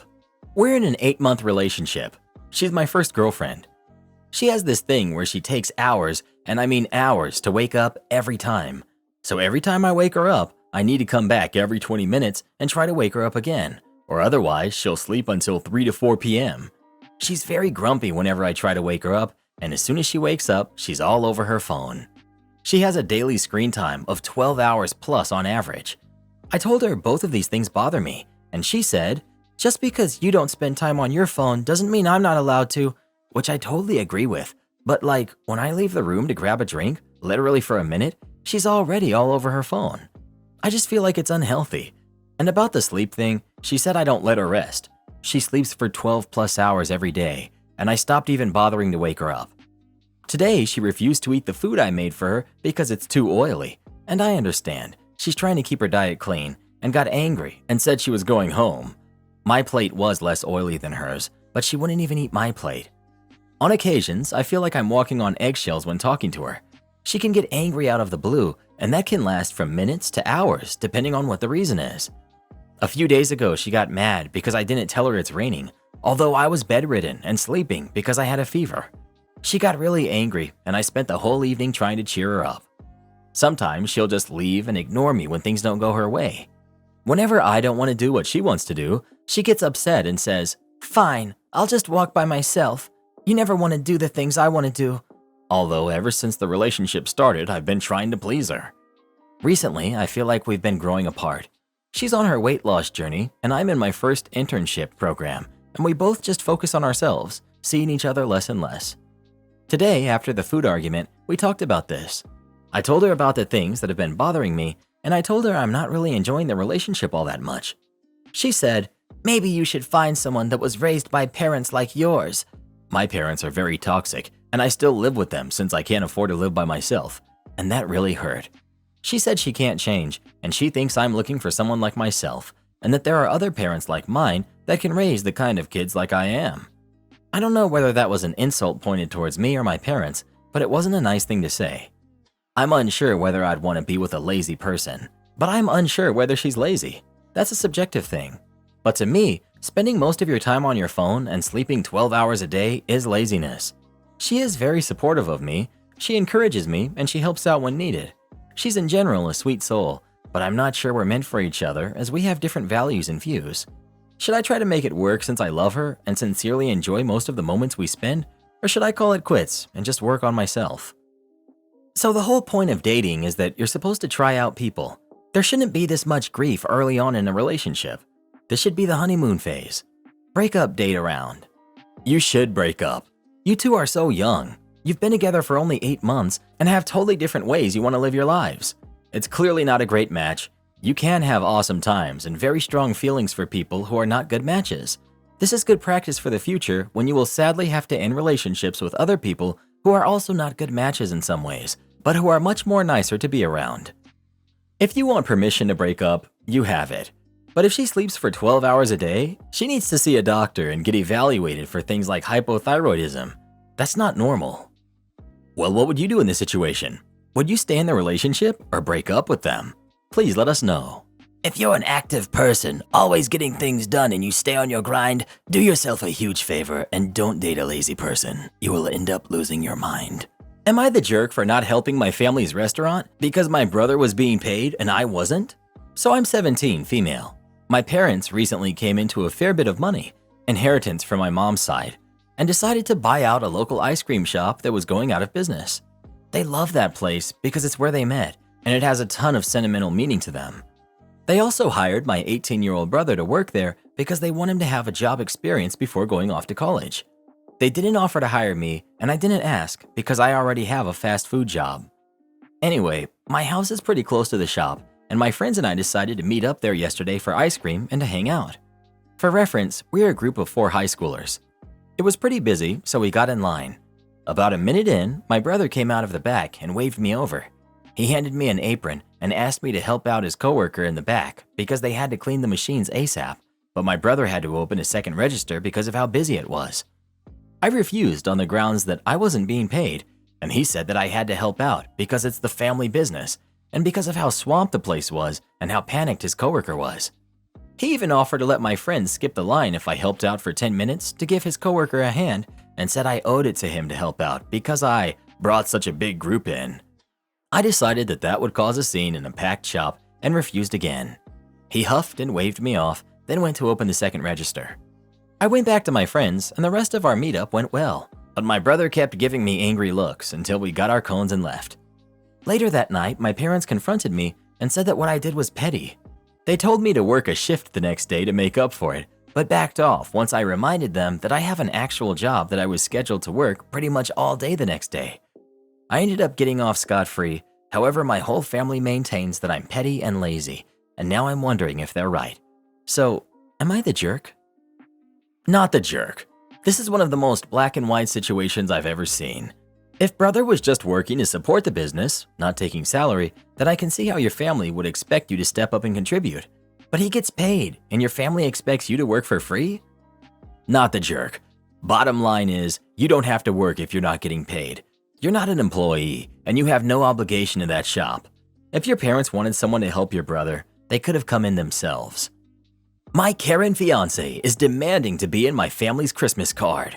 I, 37 male, am engaged to my fiance who's 31 female, planning on getting married at the end of this year. My family takes a Christmas card photo every year, usually around big events like graduations or parties when everyone is together, which isn't often. Years ago, my mom instituted a "not until you're married" policy to include significant others in photos and applied that rule to my brother when he was dating and engaged to his now wife. My fiance has had significant issues with this. Last year, when the family took photos shortly after she and I were engaged, she directed many snide comments to me about how excluded she feels. This year, she flatly refused to drive with me to a family graduation, saying how hurt and excluded she felt by this policy since we are getting married this year and the card is coming out the year that we're getting married. I've tried to explain that this isn't our card. This isn't our right to tell others who can and can't be on their card, and we could always have our own card to start our own tradition. She's made several comments about how surprised she is that I haven't stood up for her to my mother. even telling me that she's discussed this issue with others and they also are surprised that I wouldn't take a stand with my mother on this. She also made a point multiple times to say, "Good, less time to spend on photos with them at the wedding," implying a tit-for-tat response to this policy. I don't really know what to do. Am I the jerk? Your mother is very wise. Your fiancé is a bit of a main character, isn't she? Wow, and she's already planning retaliation at your wedding? Dude, you may seriously want to rethink things here. These are red flags, and her behaving like an entitled kid is going to cause some serious friction now and later. You are not the jerk. Your fiancé definitely is and needs some serious help. I get the rule when someone is dating, but if you're engaged, it does feel a little harsh. My family isn't exactly super open with other people in our photos either, but I think this is pretty rude, so soft you're the jerk. You are not the jerk. I get why your mom put this rule in place years ago. The last picture of my kids with my great-grandmother has my brother's ex-girlfriend in it, and they were about to get engaged. Your mom didn't make this rule new for your fiancé, so I don't know why she would be so upset by it. Is she being excluded in other ways? Am I the jerk for grounding my daughter after she called me a liar? My husband, who's 47, and I, female 40, are getting divorced. We have 3 kids together, Amelia, who's 17, and 2 sons, one who's 15 and one who's 4. When my husband and I met, we were both married to other people. He was my ex-husband's coworker. We met in one of their company's parties. We hit it off and we had an affair before we got divorced to start dating. Amelia was born shortly after we got divorced. We never felt like we should tell all of this to our kids when they were growing up, mainly because they were too young. Neither him nor I had kids with our exes, so we just threw away any wedding photos and pretended neither of those marriages ever happened. When or if the kids asked how we met, we told them it was through common friends. Well, now that we're getting divorced, Amelia has picked her dad's side. I can't really stop her from seeing him whenever she wants because our custody agreement is not over yet. So she often goes to his house after school and spends the weekend with him. He told her the truth. He's trying to get her to believe that I'm wrong in all of this. Although all I'm doing is supporting my son, he's trying to get her against me and against her brother. He told her that he has always wanted to tell them the truth, but I didn't allow it since it would make me look bad. That's obviously a lie, but Amelia believed him. When she came back home, she started arguing with me about why I never told her the truth. She called me a lying jerk. I tried to explain to her the truth and what her dad is trying to do. She told me she never wants to see me again and such. I got sick of that and grounded her. I took her phone and sent her to her room. This morning, she wasn't talking to me. All she said is that she can't stand me and will try to leave to live with her dad. My coworkers think I was the jerk for grounding her. She's a confused teenager. I don't know what to believe really, so I'd like to read some outsider perspectives, please. Neighbor demands I pay for her flea treatment. Our dog gets treated monthly with vet-prescribed flea stuff. My neighbor, Jill, treats her cats for fleas with a blend of essential oils and garlic. I dislike Jill, but I've always been courteous to her. I don't argue when she talks about things I don't believe. I restrained my laughter when she told me she cares so deeply about the environment, so she just had to protest at the summit in Glasgow. I didn't even point out the irony in driving 4 hours in a 4x4 to attend. She acts like a veritable Earth Mother, taking every chance to remind us she doesn't use chemicals, boasting she makes her own soap, laundry detergent, deodorant. Good on her. I mean, they don't work, but I applaud her for her efforts nonetheless. Her claims of environmentalism are somewhat undermined by her flying to and from London every fashion season to buy new clothes. We see her as a pretentious hypocrite, claiming to be vegan except when at an all-inclusive resort, claiming to love rescue animals, then paying thousands of pounds for pedigree cats, calling our spaniel a mutt because he came from a rescue charity, so we can't be sure of his origins. Last week, without asking if he was friendly or if it was safe for her 7-year-old to play with him, Jill's youngest kid ran up to my dog and started enthusiastically cuddling and clinging onto him. Luckily, he was well used to our kids, so was very gentle. Jill smiled indulgently. I fought the urge to say dogs with a different nature someone could have gotten hurt. Sunday, Jill came to our door and said that she and the kids are covered in flea bites. I was like, right, thanks for telling me, and went to shut the door when she screeched, "From your mutt." A discussion ensued where she insisted our vet-prescribed flea prevention was inferior to her own mix of oils and garlic. I said, sounds delicious. Jill said she paid £250 to rid her house of fleas. I said, wow, garlic prices have really risen. When she insisted that we pay for the flea treatment, done by a company that uses chemicals by the way, I refused to pay. I reminded her that her kids hadn't even asked to get so close to our dog. She replied, oh well, what was I supposed to do?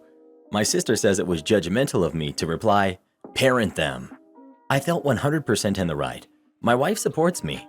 My sister is like Jill, but with the actual principle follow-through. She thinks we dislike Jill's lifestyle, but it's her hypocrisy we don't like. But I'm now wondering if I was rude like she says. Well, I know I was, but I feel justified in it. Maybe I should pay half. Am I the jerk for being judgmental, sarcastic, or rude? My sister says I am. Not the jerk. If she loved animals, she'd know garlic is not safe for cats. She's shorting their lifespan by quite a bit. My wife cheated on me with our nanny, and now she's acting like I'm the crazy one for being upset. My wife and I have been married for 4 years now. We have a 2-year-old son who has a nanny that has overall been great, until recently obviously. My wife works from 2 to 3 days a week, and I work from home most of the time, but I go into the office on Wednesday. We have a nanny who's married to another woman. I've had what I thought was a good working relationship with her. We exchange pleasantries in the morning, and we talk every so often throughout the day. I've treated her very well, and actually, my wife has been consistently wanting to let her go to find more affordable childcare, since before they had an affair. It makes the betrayal sting a lot more, because I don't think the nanny ever realized that I was the reason she had a job, not my wife. Well, basically a few weeks ago, I noticed for the first time my wife was being really protective of her phone. We were driving somewhere and needed to update the nanny on when we'd be back. I went for my wife's phone, which usually isn't a big deal, but this time, she snatched the phone out of my hands and got very defensive, telling me to use my own phone. It felt extremely odd. I decided to look at the cameras in our house that evening and noticed that the days I'm not home, but my wife is, they both leave the living room for over an hour while my son is sleeping. There's no other cameras except very obvious ones in the living room. At this point, I decided to get into my wife's MacBook, and easily enough, without any investigating, I saw the texts. They were flirting, exchanging photos, and other things, and my wife even said some things that indicate physical cheating has already happened. I confronted my wife, and she took the approach of calling me names and asking me why I hired this nanny if I'm not an ally of how she lives her life. She has taken no responsibility for damaging our relationship. Also from the texts, it's really clear that our nanny's wife doesn't know about this either, and the nanny made comments about wishing they, her and my wife, met before either of them had met their current spouses. Basically, my wife doesn't consider this cheating, and the nanny doesn't know that I know either. My wife also told me it would be petty and mean to tell our nanny's wife, which I do plan to do. I think my marriage is over. I really need advice on what to do. Is there any reason not to tell my nanny's wife? Is it really not cheating in this scenario? Am I wrong for being upset? I would support my wife if she wanted to be with a woman, but I thought that would mean having a discussion first. Your wife is saying whatever she can so she or her affair partner don't get caught. Tell the nanny's wife ASAP. Keep all of the messages as evidence and divorce her. I can't even believe she would try to use the excuse of you not being an ally. Yes, you need to tell her. It's not petty, it's the right thing to do. Keep the evidence. I'm assuming you'd be just as upset if she had cheated on you with a man. Cheating is anything outside of your established relationship, and she can't dictate to you otherwise. She's just trying to make you out to be the bad guy when she's the one that messed up bad. Keep the evidence where she can't access it. Tell the nanny's wife and look into a divorce lawyer. Get all of your ducks in a row. Sorry you had to go through this. Am I the jerk for wanting to move in my parents, but not my husband's, and suggesting putting them in a nursing home?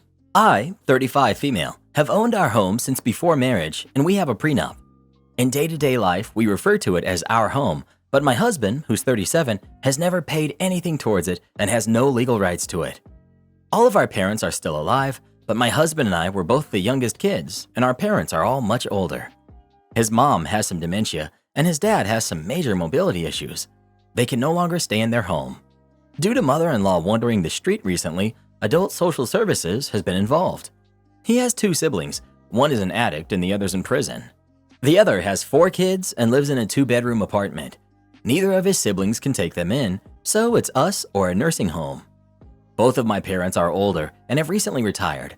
They live in a major city but can't afford to live there on just retirement. They need to move. My older brother is no longer with us, so it's just me that my parents can rely on. I want them to move in with us. They're both easygoing people, and my husband gets along well with both of them. They also can contribute to the household finances. They wouldn't be a burden on us at all. My husband's parents just live off Social Security and are going into debt because of their medical costs. They would be a major burden on us. We'd have to take care of them and provide for them full time. My husband works much longer hours than I do, so I'd be responsible for them. My in-laws also aren't very appreciative people, and I don't like them. I mentioned that I want to move my parents in with us, and we could use the money we'd save from their financial help to put his parents in a decent home. He was furious.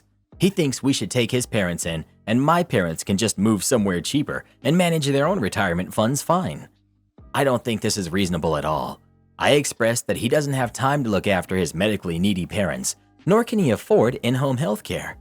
He said, because I'm his wife, I should look after his parents out of love for him. I think his response is kind of BS, to be honest. I told him under no circumstances will his parents be moving in, and he's welcome to move out and care for them elsewhere. I told him if he decides to stay, I'll respect his decision of not wanting my parents to move in, and I can look into other options for them. Am I the jerk for not being willing to let my in-laws move in, but wanting my own parents to move in? Update. I spoke to my husband for an hour about it. I think he thought I would cave, but I'm not. Our marriage is done, and honestly, I'm okay with it. I bring a lot more to the table, and I'm ready to be with someone who's an equal partner. Certain aspects of his culture I admire, but the relentless idea of sacrificing everything so your parents are comfortable is something I don't agree with. They've always treated me poorly, and I'm not willing to sacrifice for them. My husband packed some clothes and is going to stay on his friend's couch for a while. I'm going to move my parents in later this month, and I'm going to change the locks and move his stuff out to a storage unit tomorrow. He can't afford a lawyer, so I'll find one to represent us both, and that'll be it. I don't know what he'll do about his parents, and I don't care. He doesn't make enough to pay for their care, so they're probably going to the only nursing home in the area that works with Medicare. It's a truly awful place, which does suck for them, but they treated me like dirt, so that's life, I guess. Second edit. A lawyer can't represent us both, apparently, and can only mediate us both. Crappy, but whatever. I'll get myself one, and if he can't come up with the money, I'll get whoever's cheapest. Not the jerk. You'll carry the burden of doing the majority of the work. By the sounds of it, your in-laws need people with proper medical training to properly take care of them. You're not the jerk. His parents need way more help than you can give them. If he cares about them, he would want them in a facility where they can receive professional help. His mom's some dementia is only going to get worse, and she needs to be where she can be cared for and monitored properly. Am I the jerk for saying I don't want to plan my friend's birthday after not being invited to her wedding? Okay, so I first met my friend Jane, female 29, studying abroad.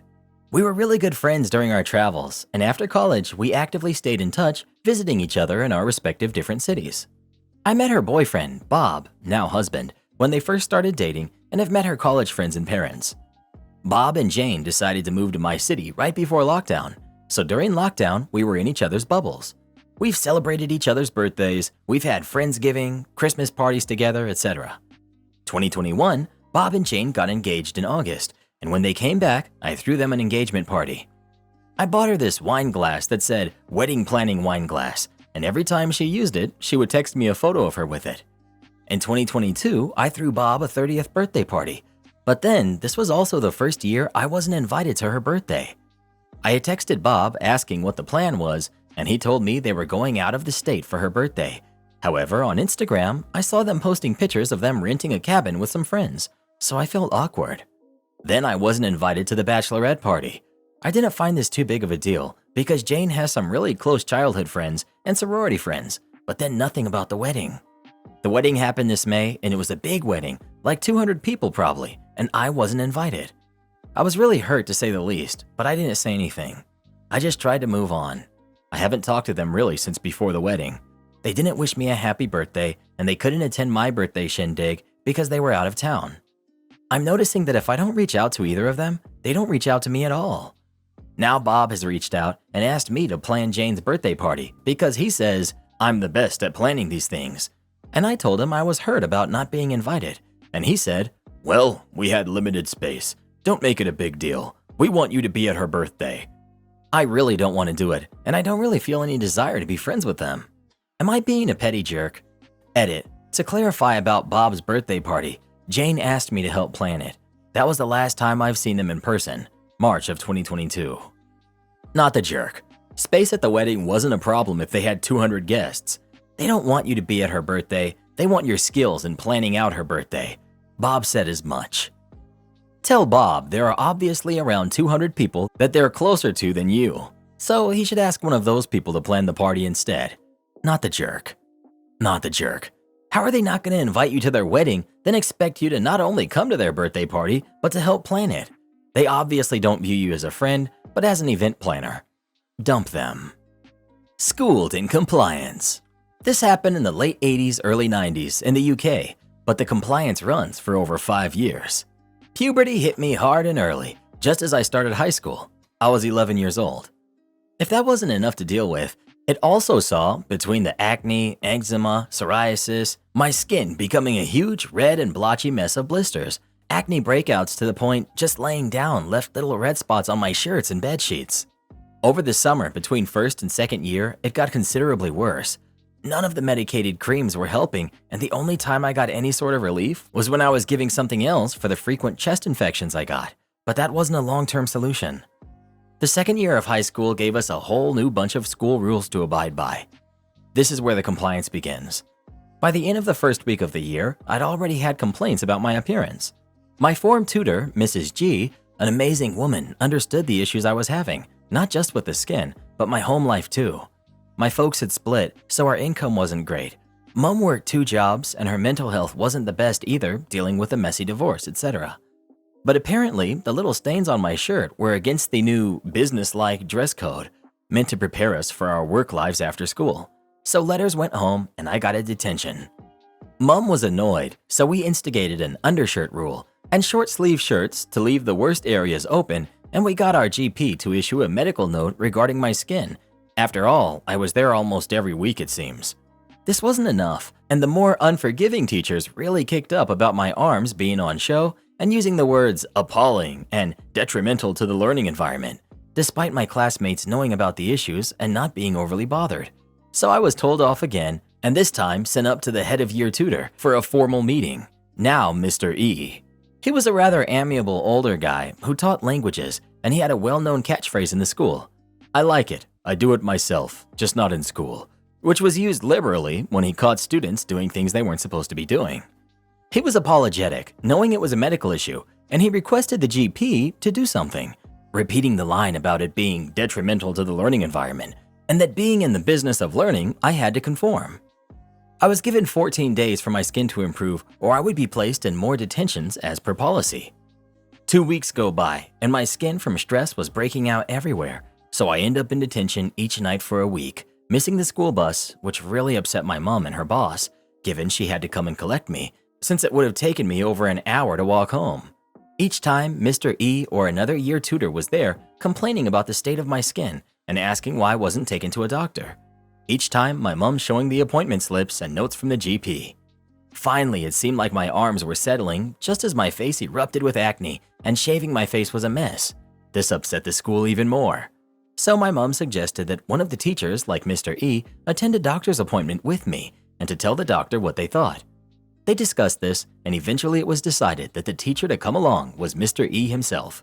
Mr. E complained at the order that came from the headmaster, a grizzled old teacher who had a dirty unkempt beard and eyebrows like rutting caterpillars, and he passed on his complaints to me and my mother.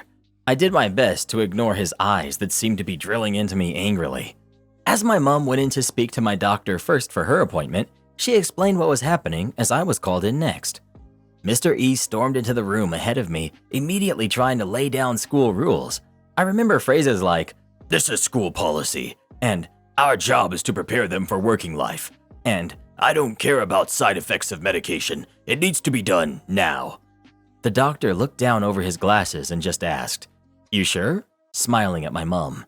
To which Mr. E did an impression like a goldfish. He asked to see my back and arms, so I showed him. For the first time, Mr. E saw the full extent of the issue and just went white. The doctor said to anyone who was listening, "Stress and puberty don't help conditions like this, and they will, given time, normally settle down. He asked if I'd been using the cream, and I nodded, as he picked at one of the problematic areas, removing one of the plaques, saying he sent this to the lab as it looked a little unusual. Mr. E remained quiet as he examined me further, looking at how easy my skin bled in certain areas. "You're a teacher?" he said, looking at Mr. E. "I'm a school governor for X school, our immediate rival, and I'm also on the local education authority board." Mr. E's color still hadn't returned, but he nodded. The doc then went to his computer and typed out another letter, this time effectively adding that I can be excused from the usual rules as a new medical policy was being written by the LEA that all schools must follow. He then told Mr. E he could leave. He sat and chatted to both me and my mom for a while and basically said to continue what I was doing and it will clear up. He said that the letters will be at the desk along with another prescription for us both. Mom gave Mr. E the letter and just said she hopes this puts an end to the nonsense. Mom didn't bother dropping Mr. E off back at school. The next day, Mr. E ignored me. And to be honest, most of the teachers were either their usual grouchy self or sickly sweet, with Mrs. G being her usual self, asking about the appointment as if she had found out what had gone down while in a staff meeting. End of term was upon us, so for a whole fortnight I didn't bother shaving and just let my face rest. So the return to school, I shaved and cleaned up as best I could. And Mr. E was immediately on my case, be it my work in his French and Spanish class or just in general. I'd go home and tell Mom all about it and she would take notes. Now into year 9, or third year of high school, 14 years old, it's 1991. Skin was healing in some places, but my face looked like a volcano, and I'd grown out a little neat mustache, which my mom helped me neatly trim, and we had managed to sort out the really dry lips so I could eat and drink without them splitting, which had put me off food. Now the new medical exemption had come into effect, forcing the school to change their rules. As I got off the bus, I could see the teachers immediately go into meltdown over the facial hair, and they weren't happy.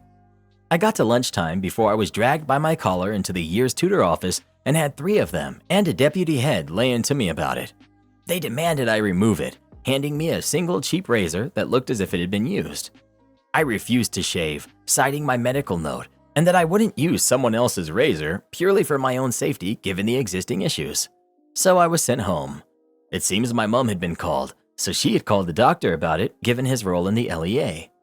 I arrived at school the next day, my mustache still in place, and was called into the headmaster's office, only to be introduced to the chair of the LEA and my doctor, with the head looking a little browbeaten. Apparently, the chair had already been shown photos of my back and arms by my doctor and could see what's happening with my face and the neat mustache. He asked me a few questions and smiled, saying this wasn't my fault, etc.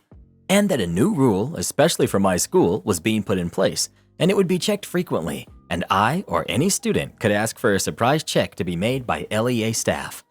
The new rule was, if students were meant to live by the strict dress and appearance code, then so were the teachers, and only those with medical exemptions like mine were allowed, but it had to be neat and tidy. I was there when they made the announcement over the PA system. It was reconfirmed in the school assemblies over the following week. Letters went home to parents, and it seemed that there was a sigh of relief among them, as it seems I wasn't the only one getting grief from the rules that had been in place. The teachers had 2 weeks to adjust.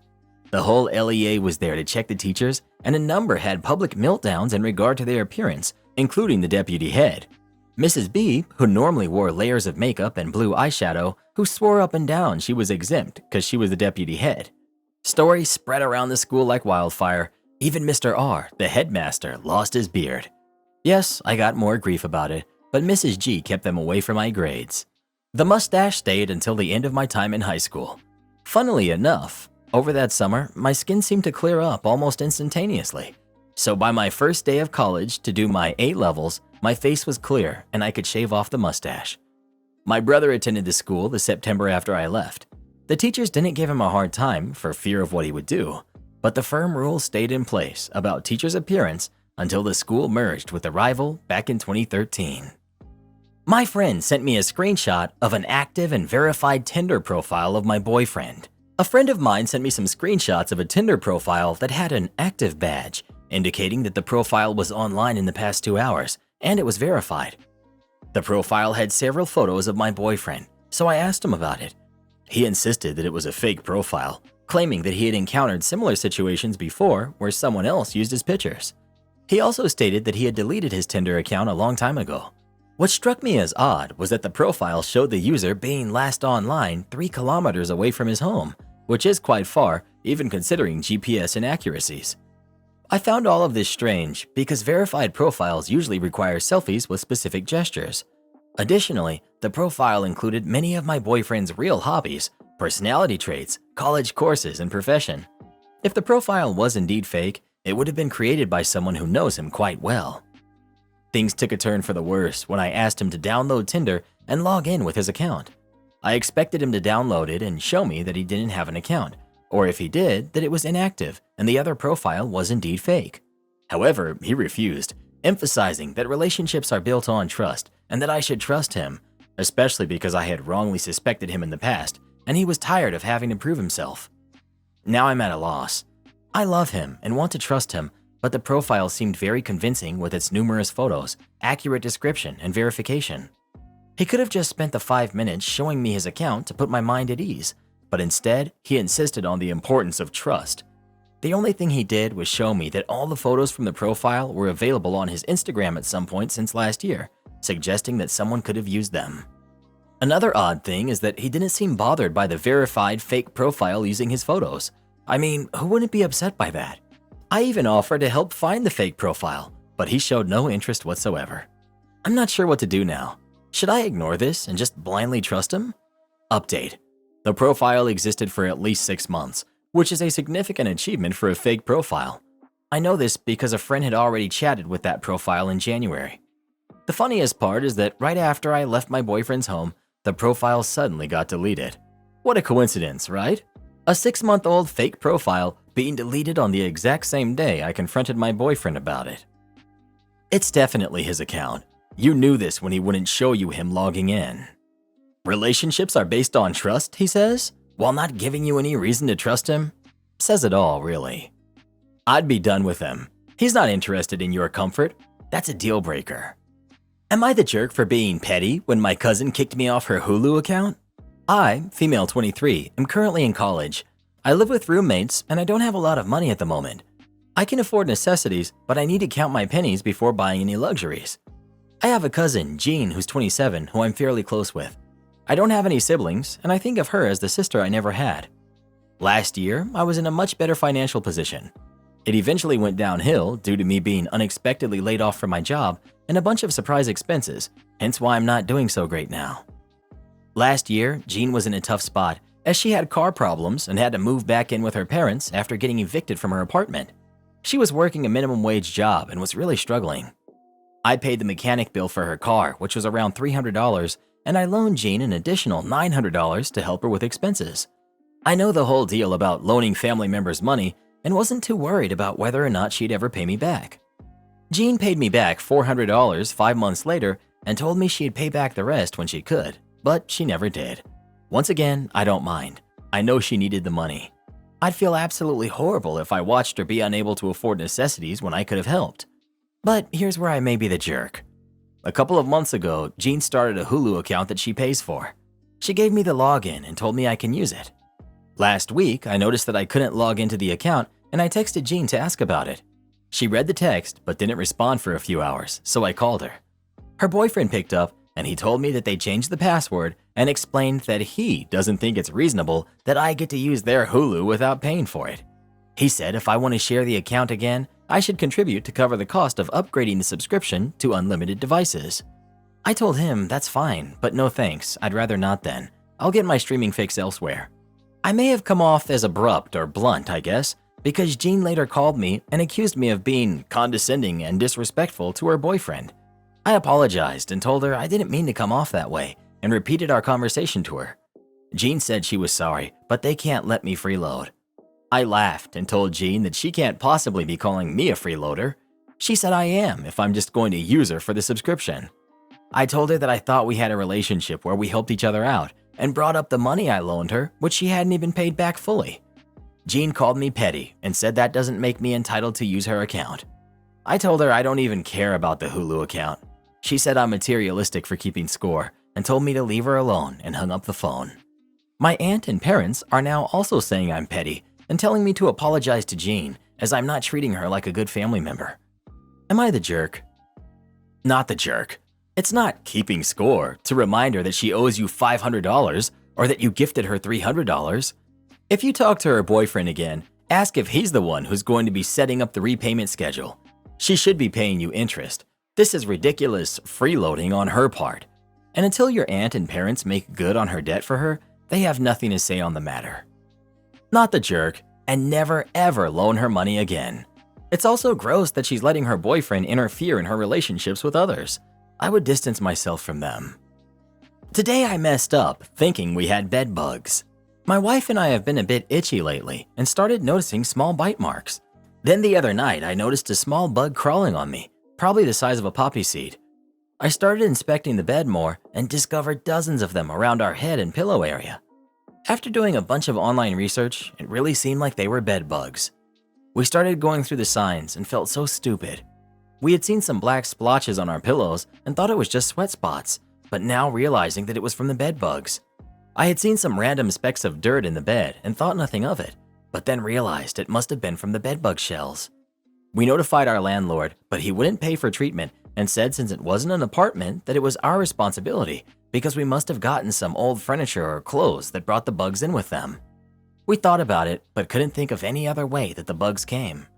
Nonetheless, we contacted an exterminator and scheduled an appointment. We canceled all of our upcoming plans with friends. We got someone willing to babysit, even with the bugs, and did an aggressive deep clean of all of the rooms. We washed all of the bedding, linens, laundry, pillows, vacuumed every gap possible. Under the bed spring, we found further proof of the bed bugs by finding some red splotches around the box spring staples. We put the vacuum outside in a bunch of garbage bags. Even after all of the cleaning, we immediately found dozens more bed bugs crawling around us. We were mortified and didn't know what else to do, so just had to spend multiple sleepless nights waiting in the same bed because we didn't want the bed bugs to spread to other rooms. When the exterminator finally came, I was able to show him a sample of the bugs we caught on a piece of tape. He examined them with a magnifying glass and immediately said they weren't bed bugs, but they were mites. We had a bird's nest right outside our window that we had left because we didn't want to hurt the birds. Well, it turns out that there was a dead bird in it that was absolutely infested with mites, and they were crawling through the window looking for more food. He inspected everything else, and none of it was bed bugs. The pillow was just sweat spots. The box spring staples were just rusty. We had to pay a few $100s for the exterminator to dispose of the nest and spray for mites, and our bed bug problem is finally gone. Refuse my mother entry to your horse track? Don't expect access to our personal road. My granddad used to own a piece of land next to a horse racetrack. Their land almost surrounded my granddad's, except for him having access to a heavily trafficked public road. The racetrack was laid out in such a way that their exercise track was placed north of my granddad's land, while the main track with the stadium was placed to the south. Way back when the racetrack was built, they had asked my granddad if they could transport their horses across his land. There was already a maintenance road in place, and as they only moved their horses, he didn't really mind, as they also supported the local village. As a small thank you for this, they allowed him and his guests to watch the races for free. Normally, it cost around $5 in our local currency. Not that much, but it allowed him to take me and all of my cousins to watch the horses for free. Anyhow, fast forward a couple of years, and my granddad passed. My mother, who inherited the land, tried to bring her grandkids, my niece, to the racetrack to see the horses, just as my granddad used to do. At the counter, she's told that she has to pay for admission. It's not really that big of a deal, as she thought that they didn't know that she now owned the land. However, when she writes to the track to rectify the situation, they tell her that she won't get admission for free as it was a one-time deal they had struck with my granddad that was now off. Enter the petty revenge. A few months later, when we had planned to cut down some of the trees for lumber, my mother told the contractors to accidentally leave 1 or 2 logs across the maintenance road. The racetrack, now having to load their horses on trolleys as they had to use the busy public road instead of our maintenance one, almost immediately sent an email to my mother apologizing and offering her the same deal as my granddad had received if we would remove the logs. She only informed them that the one-time deal they had struck with my granddad was off. In the end, after some wrangling, we ended up with a deal where they now have to pay my mother around $400 every month in addition to her and her guests having free admission. Karen throws a plate at our server, ends up getting arrested. I wasn't at my restaurant today when this happened, but but I was there when we dealt with this woman for the first time. Background. About 2 months ago, a woman came into my restaurant and ordered our country fried steak breakfast. It says on the menu exactly what it is. It's a country fried steak, 2 eggs, bacon, 2 biscuits, and a full mug of sausage gravy. She gets about halfway through her plate of food and calls the server over. "Excuse me, but does this gravy have pork in it?" "Yes, ma'am, and so does the bacon." "What? I can't have pork. You tricked me because you knew I don't eat pork. You are a devil. God forgive you." I want to point out that there was no outward indication that she couldn't eat pork. She then proceeds to start throwing up right there in the dining room, after which she threw her plate at our hostess. I came out of the back with my dessert chef. We're both pretty big dudes, so we're security in addition to our main roles. The lady sees 2 big dudes making a beeline for her table and decides she doesn't want to wait around and see what we have to say. She bolts from the restaurant. I drive the hostess to the emergency dental clinic and then bring her and the security footage over to the police to file a report. 2 months go by and nothing. She doesn't get caught. My hostess is not getting justice. Until last night. Lady walks right into the place and asks the hostess for a table. Mind you, this is the same server she threw the plate at. I don't know if she didn't recognize her or if she just thought she would get away with it. So the hostess sits her down, walks into the back, and calls 911. Lets them know there's a wanted criminal sitting in our restaurant. The look of shocked defeat on that lady's face when 4 uniformed officers walked in and headed straight for her table was so satisfying. I want to print out a still from the security tape and hang it on my office wall. I don't have any details on what charges she's facing, whatever her bail situation is, or anything like that, but she left the premises in handcuffs, so I'll call it a win. I'm just glad she was dumb enough to return to the scene of the crime. Karen demands to use the family property for her upcoming wedding. I'm 25 and my sister is 29. I also have a younger sister who's 8. When I was 14, my mom sent me to live with her parents. Her excuse was that they needed me to help out. I believe she just didn't want to deal with a growing male teen. My grandparents owned an amazing property in the mountains that has an amazing view. We also have some horses and other critters. They were also quite wealthy as well. They both passed away 4 years ago, a month apart. They gave me the property because I would appreciate and respect it more, while my mom and sisters got money and other assets, overall valued it more than the property. In the past 4 years, I turned part of the property into a venue for mainly weddings. Grandparents knew of this idea and they thought it was a good one. We are busy and usually booked about 8 months out. My sister got engaged 1.5 years ago and said she wants to get married at the property. I said yes, just let me know the date as soon as possible so I can make sure that it's booked. I never got a date. I followed up several times and kept asking her and she would just brush me off. 2 weeks ago, I got the wedding invitation, stating the property is the location and the date, which is September of this year. I immediately called her to say we're already booked for that date and we can't accommodate her. Well, now her, my mom, other family, my partner's family, as well as other flying monkeys have been blowing up on me. They are also calling and writing reviews for my business. I asked them to stop and I called my sister, telling her that literally all she had to do was tell me when she wanted her date so I could block it and I would take care of everything else. She went off on how I'm ruining her day. It's our family's property, how she already sent out the invitations and couldn't go back now. I should tell the other people to cancel. They've been on the books for over a year now and I actually like them. Family is more important. After the last big blow up, I started communicating strictly through the business, using our recorded line as well as email. I suggested 3 other dates around the same time, but that's not good enough. I'm being resentful and a jerk. ETA. Most likely Monday, I plan on getting in contact with the couple and seeing if I can take them to dinner or something to explain the situation. I'm thinking of giving them a discount, getting a guest list, and being tight on security on our part. And I'm sorry, but I'm not going to name my business for reasons. Thanks for the offers of writing good reviews, but I can't accept it.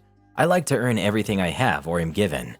I've made a lot of contacts in this business, and I'm now having to call on them to help me out. Just do me a favor. Be kind to everyone. Show love, compassion, and respect.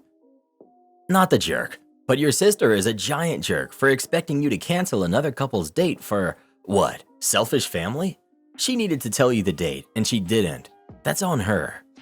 Who sends out invitations for a date before even contacting the venue? Not the jerk. I would suggest getting a lawyer involved before your family causes harm to your business. Send them all cease and desist letters. This is your property and business. Do not allow them to discredit it just because they're not getting their way. I'd also put a PSA out that her wedding will not be at your venue. That way a bunch of people don't show up and ruin this other lovely couple's wedding by causing a scene. One thing I've learned is that you never mix family and business. Family will never respect your business because they feel entitled to it. So it's best to only offer family a small discount, but still make them go through all the proper channels, or they don't get whatever service you provide. Am I the jerk for expecting my wife to prioritize me on Father's Day instead of going to a funeral? My wife and I have 2 kids, a 4-year-old and a 6-year-old. Our 6-year-old is on the spectrum. It goes without saying that this is a very stressful position, and neither of us get very much of a break from this. My wife is a stay-at-home mom, and I have a full-time job. As happy as our kids make us, I don't think it's selfish for us to both desire breaks. We get them every here and there, but we made a deal to have 2 guaranteed breaks in a year, our birthdays and Mother's and Father's Day. On those days, the one parent takes on the brunt of the burden so the other can get a day to relax. Since our youngest was about 2, we practiced this. I've never failed to give my wife the day off she deserves. I'll schedule her a spa day or something she really wants to do and get her out of the house so she can relax while I'm on daddy duty. Then, when she gets back, our kids give her cards and gifts and we get a meal from her favorite place after they go to bed. My wife has been less consistent and doesn't really do as much as I do for her. The last year, she hasn't really done anything. I typically try not to hold it against her, as it is undoubtedly hard, but it does feel kind of unfair. This Father's Day, I planned something for myself as she made no indication of doing something for me. I warned her a week in advance and she said it was okay. This was until about 3 days ago. My wife's old boss's dad passed.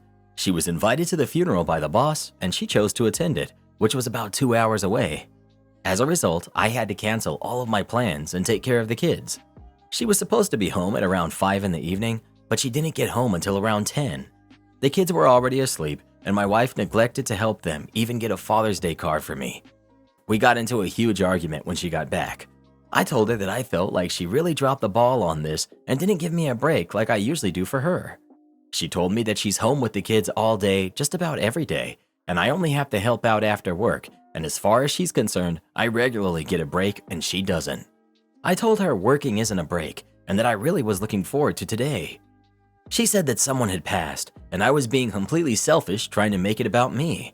I said that it was someone she didn't even know, who was the parent of someone she hasn't seen in over a year, and I didn't think I was being selfish and asking her to prioritize my needs just as a gesture like I do hers. She's been upset at me since and we're not talking.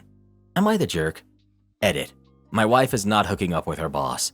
The funeral was real. I dropped her off with some of her old coworkers so they could carpool to the funeral. It was real, and I've seen multiple pictures of the service from multiple Facebook friends of hers, and she was there for longer because the service went longer than expected. I'm going against the grain here, not the jerk. Your wife could have easily gone to the funeral and come home at 5, perhaps brought dinner, taken care of the kids while you relaxed. She also absolutely should have helped the kids make or do something special for you. Old boss's dad, in my funeral book, that does not really justify leaving family for an entire day, driving 4 hours, and ignoring Father's Day. The funeral was just an excuse to get out of the house. You may have bigger issues than missing Father's Day. ETA, tell your wife you would like to do a redo. Pick another Sunday for Father's Day. Maybe she'll actually help the kids do something fun for you. Not the jerk. If a man did this to his wife on Mother's Day, he would get blasted. Exactly. All the "you're the jerk" posts seem to have just seen funeral and completely ignored that it was for her former boss's dad. Plus, she didn't even get him a card. It took about 10 minutes for me and my kids to get a card for my husband for Father's Day. She didn't even do the bare minimum. This is screaming to me that your wife wants adult time. You get to converse with your colleagues every day. She doesn't. She has you to socialize with. And is that it? Does she go out with friends without the kids? To me, this seems like she jumped at the chance to socialize with people she knew and could have adult conversations with. Seriously, think about this and ask her if she's really happy being a stay-at-home mom. She may miss working and the social aspect that comes with it. I think this is an everyone sucks here situation, but really, you both need to communicate better. Every time there's a post on here with a wife or stay-at-home mom with poor behavior and the husband not doing anything wrong, there's always a few comments saying everyone sucks here and they both need to communicate better. You gave no examples of him being a bad communicator. It's all examples of the wife potentially wanting something and her not communicating that she wants it. No jerks here. You aren't wrong for expecting her to plan something on Father's Day, but she's clearly burnt out being a stay-at-home mom. The funeral was for an ex-boss's parent. She didn't need to attend. She saw an opportunity for more downtime, which she desperately needs, and took it. Am I the jerk for leaving my surprise wedding because I felt blindsided? Last week, I, 30 female, was invited to a supposedly fancy party by my longtime boyfriend, Mark, who's 32. We had been dating for 5 years and we had discussed marriage before. There were no immediate plans for a wedding though. Excited about the event, I dressed up in my best attire and arrived at the designated venue. As I entered the grand hall, I was completely taken aback to see all of our family, friends, and acquaintances gathered, eagerly waiting. It turns out, Mark had orchestrated an elaborate surprise wedding for us without my knowledge. Everyone erupted into applause as I stood there, shocked and overwhelmed. I just felt a mix of emotions. While I love Mark and had dreamed of our future together, the idea of getting married without any prior discussion or consent felt like a breach of trust.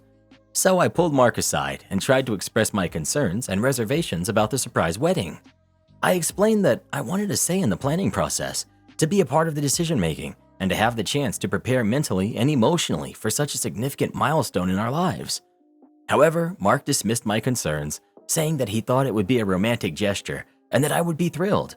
In that moment, I faced a difficult choice: go along with the surprise wedding, putting on a smile despite feeling unsettled, or stand up for my autonomy and voice my true feelings. I ultimately made the decision not to proceed with the surprise wedding, much to the disappointment and confusion of our guests. Now I find myself at odds with Mark, our families, and even some of our friends who believe I overreacted and spoiled a beautiful moment. However, I firmly believe that a marriage should be a joint decision with open communication and shared expectations. Everyone's excuse for this is, I have always talked about marrying Mark. And again, the problem isn't marrying him. The problem is not having any say in my wedding. Mark thought I'd appreciate it because I always spoke about how stressful planning a wedding must be. Yes, I think it's stressful. It is, but I'd still like planning one. After this whole ordeal, everyone asked if Mark and I were ending things, and which I replied no. I emphasized towards them and Mark I still wanted to marry him, and most feel like this is making me more of a jerk since I just wasted a perfectly fine wedding.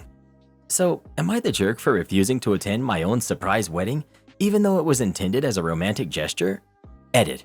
I love surprises. It's a thing everyone has known me to love. Mark, knowing the fact that I wanted to marry him and that I said wedding planning was stressful, thought a surprise wedding would be perfect. A surprise engagement is bland because it will always be a surprise, but not a wedding. He threw this wedding for the surprise, but explained how in a couple days we could do a courthouse wedding to make it legal. This was his only way to surprise me. I love spontaneity, but legal marriage or not, I want a say in my wedding. To choose the perfect date, to choose my bridesmaids, to pick out my cake. Again, due to these thoughts, everyone thinks I'm the jerk because I could have gone along with the party and do a redo legal wedding. But again, I felt blindsided and confused, so I left. Not the jerk. If he marries you without having to ask you, what else would he do with the same excuse? Surprise, I got the new car we talked about. Oh, you wanted to choose the model? Or have the full experience? Surprise, I got us a house. We talked so much about a new house for us and the kids. We're still having kids, right? I exaggerate, but you get where I'm going. Make sure you keep control over your own life. Not the jerk. I'd also be asking all my family and friends if they knew about this. Who told this man this was a good idea? You didn't overreact. You didn't make a bad call. You didn't do anything wrong. Your response was your body and mind telling you that this was not okay. Anyone who thinks you ruined this is not someone who has your best interests in mind. I don't care if it's your own mother. They do not have your best interests in mind. No jerks here. He did what you kind of said you wanted, but you weren't clear that this wasn't really what you wanted. You didn't want what he did and bailed. I would be curious how Mark feels about all of this. I know you said you wanted to get married in the future, but how about Mark? He must have been terribly hurt and embarrassed. I can't imagine that he's just brushing it off and moving forward like nothing ever happened. I feel very sorry for him. He saved you a year of hassle and probably a small fortune. He tailored an experience very closely to your stated personality. You're going to marry him eventually anyway. Seems like you're another one of those manipulated by the wedding industrial complex. He's a keeper. You? Maybe not. I'm thinking he's the one who needs to run. Am I the jerk for telling my brother-in-law to leave after he found out my mom cuts vegetables for me? I, 30 male, was born with a bone missing in my arm. As a result, I only have one digit. If that wasn't enough, it was in a fixed position with my digit up by my shoulder and the ligament and tendons really didn't develop, so I can't straighten my arm. My parents were great at making sure I would be independent and able to live by myself. Some things I physically can't do, like tie shoelaces. For the most part, I can cut anything by myself, but I struggle with doing fine dices. Every other month or so, my mom will finally cut some veggies for me, usually onion, celery, and carrots, so that I can freeze them. I asked her to do this when I lived on my own for the first time because I was fed up of sending onions flying all over my kitchen if I used a knife, or it turning to mush if I used the food processor.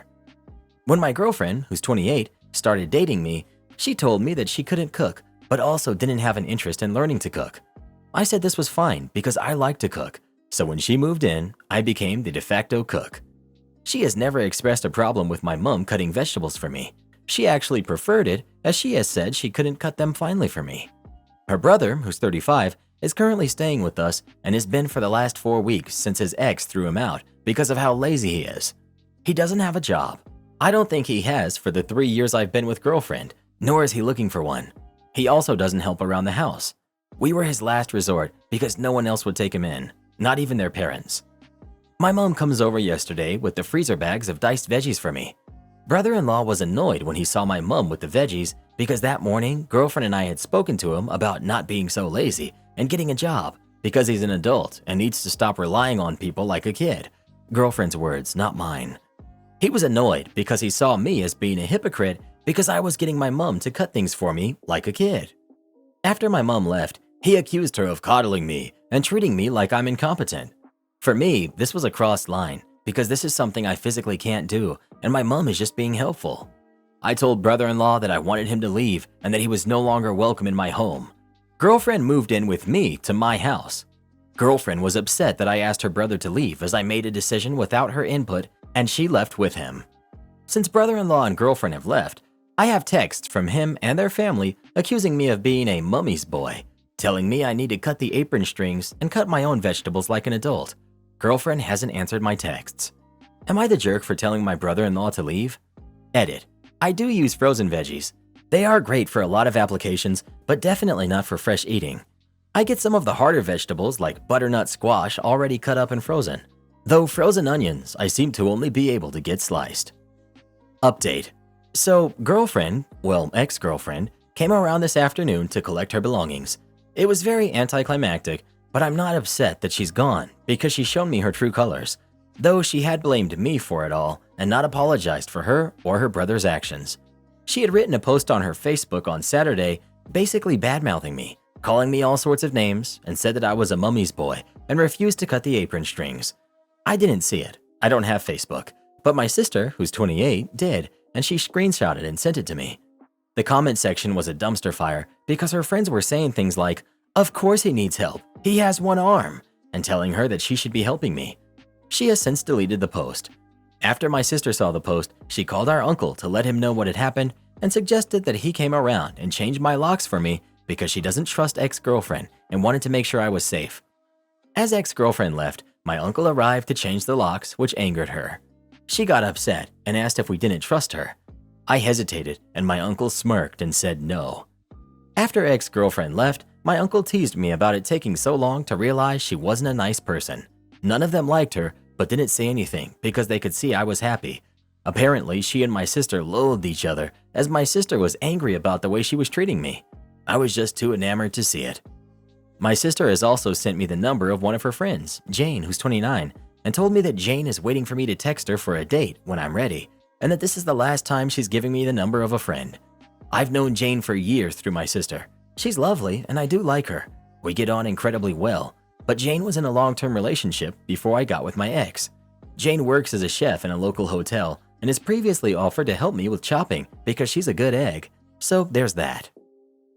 Girlfriend and her lazy freeloading brother need to stay gone. Good riddance. Don't let them back in, either of them, for any reason. These are not your people. Not the jerk, unless you let these freeloaders back in your home. Today I messed up by accidentally announcing I'm pregnant. As some of you may know, it's Father's Day tomorrow in the UK. So as tradition goes, I got my dad a Father's Day card. No harm done, right? I, being the absolute comedian I am, decided to get my dad a card aimed at grandfathers because he's old and I wanted to rub it in his face. So my day starts off normal. I visit my parents, I drop off the card and a present for the old man, and I go off on my merry way. What I didn't know was that my dad decided to open the card a day earlier and proceeded to take it completely the wrong way. Not even an hour ago, I look at my phone and I have 10 missed calls from my dad and 7 from my mom, accompanied by text messages from my mom asking if I was pregnant and if it was an accident or not. Confused, I called her and she demands to know the answer. Before I even get a word in, she just starts whooping in joy, shouting about how she can't wait to be a grandma and how my dad hasn't stood up or even moved after reading the card. I had no idea what she was talking about until she mentioned the card that said grandpa on it. They had both assumed this was my way of announcing that I was pregnant with my first. I immediately burst into laughter, barely able to get my words out. My mom, flabbergasted, trying desperately to find out why I was currently dying down the phone. I managed to get my composure and let her know that I was not in fact pregnant and was just playing a joke on my dad about his age. After explaining, my mom was understandably disappointed, but also did find the humor in the card and agreed that my dad's hair did look like the top of Mount Everest. My dad finally stood up and called me every word he could think of whilst defending his hair, stating it was a fashion statement. He did say thank you for the card though. All we needed was a signature. Wife and I recently celebrated our 10-year anniversary, and this story occurred during the lead up to our wedding, so some details may be fuzzy. We met a bit later in life. I'd never wanted kids. She was a single mom of twins, 12 at the time. We were friends first, but eventually it was evident this was the one, and we made plans to get married. Being a bit older, the whole traditional wedding thing wasn't for us, so we settled on a destination wedding in the Caribbean. Number one to-do list item prepping for the wedding trip is passports for the kids. While gathering the necessary documents, we learned that for minors, you need both parents to be involved. This is where the details are fuzzy, but essentially their biological dad needed to sign and notarize a form and provide a copy of his ID. We reached out numerous times, but there was always some excuse or promise that it would be taken care of next week. Clearly this wasn't going to happen, so it was time for another tactic. The alternative to the required forms from the biological dad was to show that my wife-to-be had full and sole custody of their kids.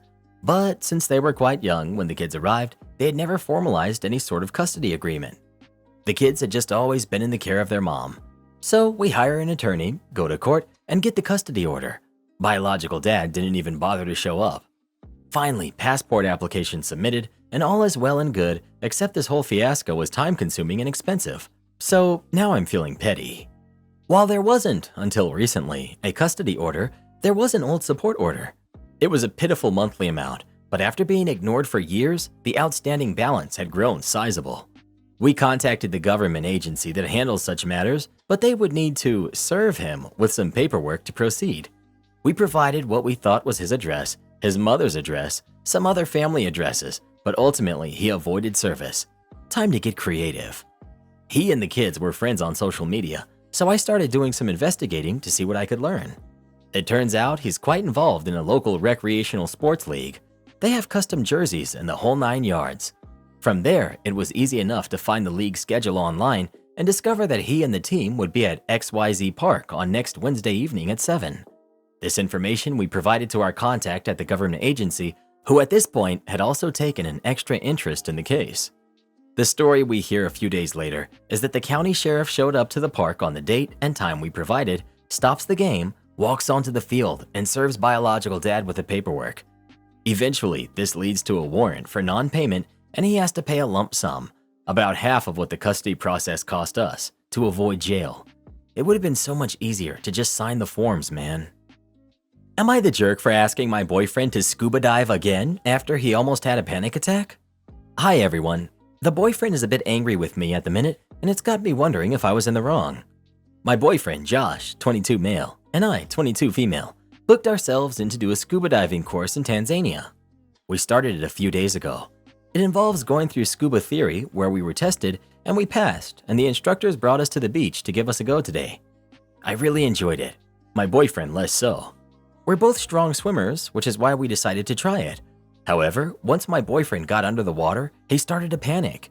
He immediately surfaced and said he felt like a panic attack was coming on and wanted to leave. He wanted to get out of the gear and sit on the beach to wait for us, but I gently persuaded him to give it another go because I know he would regret it later if he didn't at least try it and waste all the money that he spent. He did give it another go, but struggled and sat on the beach, so the rest of us went back out and had a great time. I joined him after and explained how much fun it was and that we saw some fish. He was really happy for me, so I asked him again if he wants to give it another go, and he just shut me down. He said that me asking before made him feel like he couldn't say no and like he didn't give it a proper go. I argued that he didn't. He didn't even make it out into deeper water to put the things we learned to use. He maintained that he didn't want to have a panic attack in the deeper water and put us in danger, and it's not my place to say whether he tried properly or not because he thinks he did. Was I the jerk? I asked out of a good place because he looked so excited with the fish. I also don't think me asking him to try again was a big deal because he's done this with other similar adventure activities we've tried and always laments he regrets not fully committing to the activity. ETA. Seen comments about me seeing him having a panic attack under the water and that it was a jerk move to ask him to do it again. He never had a panic attack. He came up before he actually had one. That's why I gently asked before he decided to sit out. You're the jerk. It doesn't matter what other activities he regrets not fully committing to. We're talking about water, deep water. I had a panic attack while snorkeling on my honeymoon. My husband and our guide got me out of the water as fast as they could, and no one tried encouraging me to give it another go because money would be wasted. You're the jerk. Not for asking him to scuba dive again, but for later trying to argue that he didn't try hard enough. He's right, it's not your place to say. Your boyfriend did a sensible thing. Also, I do get a small sense of you rubbing it in his face that you had a great time and he missed out. I'm 27, female, and my 27-year-old boyfriend confessed to me that he has feelings for my best friend. So as the title suggests, my boyfriend, Ryan, recently expressed to me a few weeks ago that he's been feeling disconnected in our relationship and he has feelings for my best friend. A bit of backstory. We've been hanging out with my best friend, Ashley, a lot recently. Now, Ryan and Ashley have been friends since they were little, and I met Ashley in high school and have been best friends with her ever since. Ashley and Ryan didn't really talk much in high school. Ryan went to a different high school than me and Ashley. I met Ryan on our last year of high school through our mutual friend, Ashley. Ryan and I hit it off and have been together for almost 9 years. This year, Ryan and I moved in together for the first time and are in the process of buying a house together. A few weeks before our settlement date for our house, Ryan breaks down and says that he has been feeling disconnected in our relationship and that he feels there's something missing. So I asked him what he's missing in our relationship, and he mentions that he feels we don't laugh enough or have banter. He expressed that he has noticed he has more laughs with Ashley and brought up having feelings for her. Hearing this, I was definitely devastated and heartbroken and took some time to process everything. I've noticed that whenever we hang out with Ashley, I do feel like I'm sort of just third-wheeling Ashley and Ryan. They have this connection.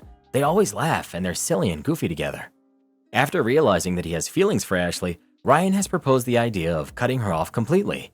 A part of me would want that, but also a part of me feels guilty because they have been friends for a long time. I just don't know what to do. Should I tell Ashley that Ryan has feelings for her, or does Ryan need to just cut her off? First, don't buy a house. Cancel things. You need to talk to him and ask yourself if you're willing to risk being with someone who's admittedly having feelings for someone else, especially because you feel like a third wheel with them. Will you feel like a placeholder or his second choice knowing all of this? Can you live with that? Ryan needs to be honest about his feelings if he wants her, then you need to break up. And yes, Ashley should know so that she can give you space without hurting you accidentally. It does not make much sense to cut off a dear and loyal friend to keep around a disconnected boyfriend that has feelings for someone else, does it? Maybe you can get past this. Maybe you won't worry when he meets a beautiful new colleague or when you introduce him to a new friend you've made. Maybe you won't feel like a second fiddle or a third wheel or like he settled for you. But maybe it's a blessing that Ryan confessed before you entangle your life with him with a shared property. Even if he cuts her off, for him, there's still something missing from your relationship. Am I the jerk for spraying weed killer in my driveway? I'm a somewhat recently new homeowner, moved into my home last year.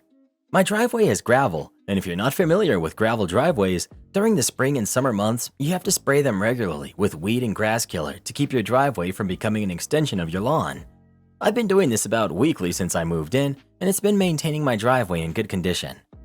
I noticed immediately when I moved in that the neighborhood kids will use my driveway as a cut-through to get to their friend's house. My driveway backs up to another neighbor's backyard on another street, and it's essentially a shortcut.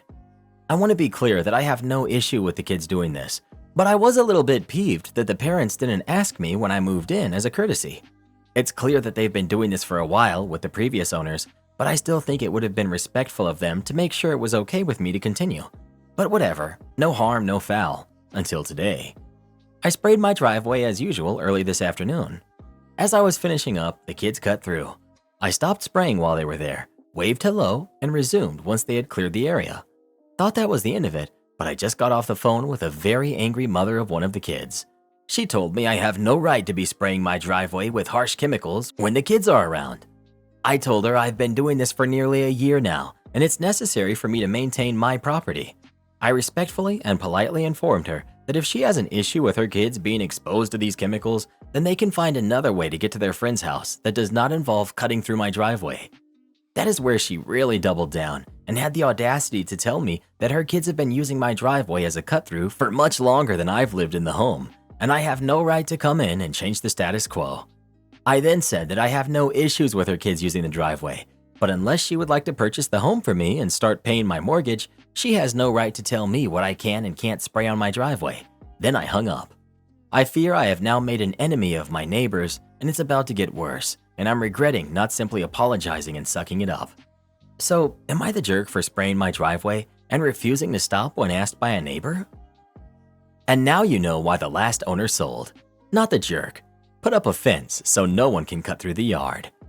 Not the jerk, but you have liability issues if one of them falls and gets hurt on your property. This woman seems to be the type to sue you over this. If I were you, I would put an end to this. Put up cameras and no trespassing signs. I would also consider a fence if it's allowed where you live. Not the jerk. I'll chip in $5 towards a fence. Also, most common weed killers are actually harmless to people in their store-bought form. There's a bit of a misconception about it. My best friend is trying to steal my boyfriend. So my best friend and I, we're both 21 female, had been single for a while before about a year ago when my boyfriend and I met. He asked for my number. At first, I didn't entertain him because he's super attractive, and I thought it was a dare or a joke due to high school pranks that were played on me. However, he stuck around and proved that he actually liked me. When we made it official, I texted my best friend and I told her that I found a boyfriend. She was excited for me and asked for his picture, but I felt that the relationship was too new and volatile, so I didn't send her a picture. I told her I wasn't ready, and she was fine with that. She made a joke that he was probably ugly, but I didn't really respond to it, and we didn't touch that issue again. Fast forward about 2 months, and I felt that we were more secure in the relationship. We took pictures while on a date, and I posted them on Instagram, tagging my boyfriend. Obviously, my best friend saw the post and messaged me, jokingly asking where I found such an attractive guy and if he had a brother. I laughed it off. Looking back, she said something that I hadn't paid much attention to at the time. She mentioned that I was lucky such an attractive guy chose me. It was a bit weird, but it aligned with our usual joking, so I didn't pursue it further. Yesterday, I was at my boyfriend's house and I was texting my best friend on Instagram. You know how on Instagram the username comes up big at the top of the chat? My boyfriend looked over and asked, "Who is that?" "Let's call my best friend Sophie." I replied, "That's Sophie." My boyfriend seemed shocked, and I asked him what was wrong. He pulled out his phone, opened Instagram, and I realized that he and Sophie had a message thread. I found that strange.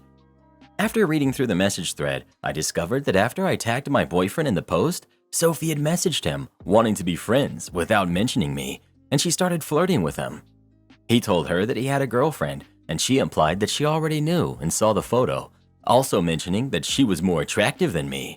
My boyfriend didn't engage in conversation after that. I felt super betrayed, so I texted Sophie and I asked why she would message my boyfriend on Instagram.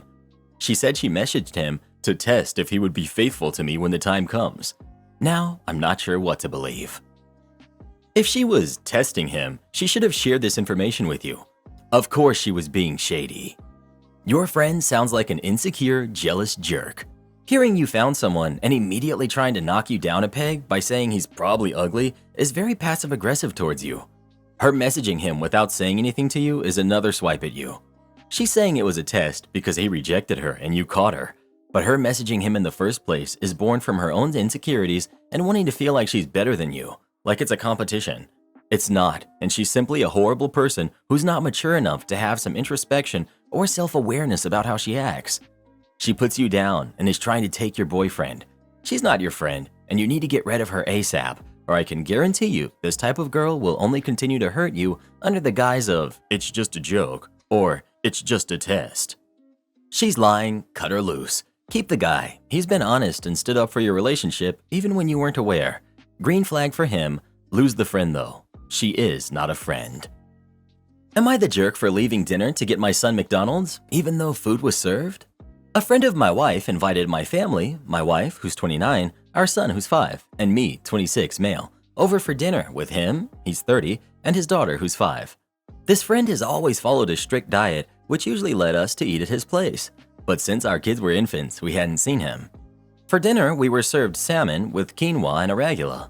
My son is usually very easygoing for a 5-year-old. He rarely throws tantrums and isn't a picky eater. However, I could tell from his behavior that he wasn't enjoying the meal. He was picking at his plate, shuffling food around, and although he tried the salmon, he didn't seem to like it. I asked him if he was happy with his dinner, and he said no. I responded with a casual remark like, "Kids, huh?" and asked if there was anything else for my son to eat. My wife's friend explained that his daughter just eats whatever he makes, so he doesn't keep kid food around the house. My wife said it was fine and that our son would be okay. While he's generally mild-mannered, he does get hangry, and it was only the beginning of the night, with potentially another hour or two ahead. I mentioned that our son needed to eat something to have energy for playing and apologized, explaining that I would be gone for just a few minutes to pick something up for him. My wife's friend seemed annoyed, but said he would try to keep my plate warm. I left for approximately 30 minutes and returned with a Happy Meal, including extra fries in case his daughter wanted some, although she wasn't allowed to have any. By the time I got back, dinner was winding down, my son ate his meal, we had dessert, and he went off to play with his friend. It was a minor hiccup during the evening, but overall things went well. We had a good time, although my wife seemed distant afterwards. When we got home, 3 hours after dinner, she told me that I had been rude for no reason at all. I explained that if I hadn't gotten our son food, he would have been difficult the entire way home. She responded that we would have left earlier. I expressed that I was simply trying to address the issue as it arose, and that if her friend had been more accommodating, we wouldn't have found ourselves in that situation in the first place. She got offended on her friend's behalf, and we decided to go to bed since we clearly weren't getting anywhere. It's been 2 days, and things are still tense between us. I'm unsure of where I went wrong. Am I the jerk for leaving dinner to go get my son food, even though dinner was served? You're the jerk. That was really rude, especially because they had a kid and you brought an obvious treat food into the house. If your kid is picky, bring granola bars along with you or something. And if you fail to do so, just handle it as it comes, the way your wife suggested. If your kid was going to be a monster, you could have left early and stopped at McDonald's on the way home. And your kid wasn't even complaining, and there was dessert coming. You way overreacted. Yeah, he overreacted. It was so rude to leave in the middle of a meal. What is OP teaching his son? Don't like your meal? No problem. Dad will get you McDonald's right away. OP, don't expect an invite back. Right. People don't realize that these little actions add up, and this is how we create entitled kids who think their parents are there to just get them what they want. I'll say everyone sucks here. He would have been fine skipping the meal. An egg and toast is a perfectly okay meal for a 5-year-old, and for OP to jump in his car to go get the kid something else was rude. Let's be honest. OP left during the middle of the meal because he didn't like it and wanted McDonald's for himself. Yeah, I'm going to get downvoted into oblivion, but not the jerk. Your kid wasn't throwing a fit. Manners are for making the other person comfortable. You were a guest, and frankly, I don't believe for a second he didn't have anything else in his house that he could have fed your kid. That part made me think he was trying to say his kid was more sophisticated. But when you don't allow your kid to choose between french fries and quinoa, it's not your kid being sophisticated. It's just not what you do when you invite someone over. You say, "Oh, I have fruit and cheese," and you help. He didn't help. But instead of letting your kid go hungry, you went and got food instead of everyone leaving early. I think you were the one with manners in this situation. Exactly. He's not the jerk. All the people calling him the jerk are not really seeing the full picture. His son is 5. It's completely unfair of the adults to eat in front of a toddler while he goes hungry at the dinner table because he has a preference. Everyone has food preferences. Kids are people too. The father and the kid were not provided any alternatives, so all I see is a father feeding his hungry kid without robbing someone else's cupboard. Well, what do you think? Is OP the jerk for what he did or not? Please let us know. Making a 5-year-old eat salmon and quinoa instead of McDonald's should be a crime. Healthy, yeah, sure, but dude, come on, man, ain't nobody want to eat that stuff. I gave my ex's newly published book a bad online review. I've never even read it. He lied, cheated, and abandoned me with his baby over 16 years ago. Today, I found his book being sold online. There was something about seeing his name again that brought back terrible, painful memories and a desperate need for revenge. In my rage, I left a review of his book with the comment, paraphrased, "Stephen King ripoff. Skip this one if you value your free time. A complete waste of money, energy, and time. No good characters, contrived plot, terrible dialogue. I'm pretty sure an edgy, semi-illiterate teen wrote this. 1 out of 5 stars. Childish, I know, but I do feel a little better, honestly. I hope it stings him like heck." Edit to answer questions. Why not get him for child support? I've already explained child support in detail. I don't want to spend that much time, energy, and effort for what will likely amount to basically nothing. Last I heard, he's living couch to couch and refuses to work, which is consistent with how he used to act when we broke up. I don't want to waste my time when I'm already doing okay for myself and my family without him. It's simple math. The judge would only make him pay what he can afford from his paycheck. How much money does someone without a job get in their paycheck? None, because there is no paycheck. So going through the courts will result in nothing. To those who keep asking about child support, stop bothering me about it. I have addressed this in the comments multiple times. Why haven't you moved on with your life? I have. I had a random whim to seek petty revenge a whole decade and a half after he left our family. A random one-time whim doesn't mean I haven't moved on. It means I felt vengeful for a moment after being reminded of an old pain and I reacted. It's not that deep. How did you leave a review? The book was being sold digitally, and I couldn't figure out how to make a review on the page itself, so I assumed it was because I wasn't a customer. I left the review elsewhere on a widely used site that can easily be accessed when searching for reviews. I need to be vague because I don't want to disclose personal information. Therefore, I won't share where the book was sold, etc. Are you sure it's him? Yes. His links were shared by family members who were promoting his books and congratulating him on becoming an author. Why are you so angry? Some people seem upset over a random post on a petty revenge subreddit. Self-awareness is quite powerful. Am I the jerk for calling my aunt uneducated? I, 26 female, have an aunt in her 50s who places very little importance on education. She barely graduated high school and passed on these views to her son as well. On the other hand, my parents raised me to believe that education is the most valuable tool in life, and I wholeheartedly agree. I graduated high school with honors, and I'm currently studying biochemistry in university. I'm living with my mom and working to save money for tuition. I work at the local seafood processing plant where my aunt also works. This job is extremely challenging for me. I work from 6 p.m. to 5 a.m., and it involves physically demanding labor. I'll admit that I'm not suited for such strenuous work, and I also have some health issues that make it even harder. However, the pay is good, so I stick with it. The other night during our break, I was experiencing a lot of back pain, so I took a muscle relaxer. It made it difficult for me to move my left arm, which my aunt didn't appreciate. She's typically cranky and bossy, so I wasn't surprised when she went on a rant about how I'll have to tough it out because this will be my life from now on, working in a factory as she believes that office jobs are rare. Normally I would ignore her, but I was so on edge that I snapped and said something along the lines of, "I will never have to get used to hard labor because I'm not as uneducated as you, so I have better options. This job doesn't require any specific education, and you don't even need to submit a resume to apply." My comment silenced her for the rest of the night. The next day, my aunt called my mom about it, and my mom told me that I need to control my temper better because my aunt is just like that. However, I don't think my aunt should get a free pass for her behavior. Edit/update. There seems to be mixed opinions on this, and that's fair enough. I was in a rush when I made this post and left out some info that may or may not be useful. My aunt has always been bossy and mean, not just towards me, but to everyone. She tends to say really nasty things to anyone without provocation, and I don't know why. I don't equate being uneducated with being stupid. I also don't believe that trade work is inferior to having a degree. Both types of education require skills. I have tailored my studies to accommodate my health problems as best as I can. I receive disability assistance on campus and make sure to have documentation on file at any job. My current job has been somewhat accommodating when I need an extra break once in a while, but the work is still physically painful. I have nerve damage, dystonia, and a slipped disc in my back that was fixed but still causes unpredictable pain.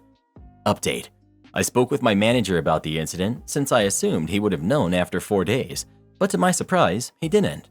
I explained exactly what happened and mentioned that I intentionally chose a position away from my aunt on my first day because we don't get along well.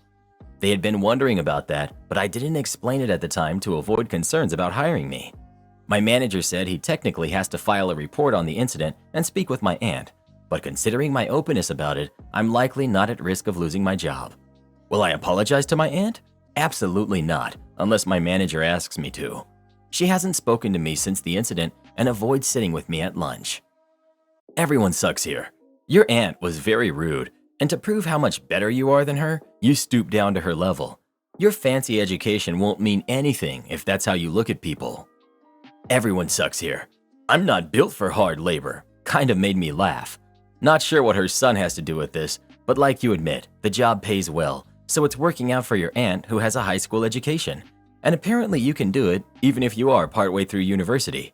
Your aunt is wrong that doing one job means you'll do it forever, but you're wrong that having part of a university education means you'll never have to work at a job that you consider beneath you.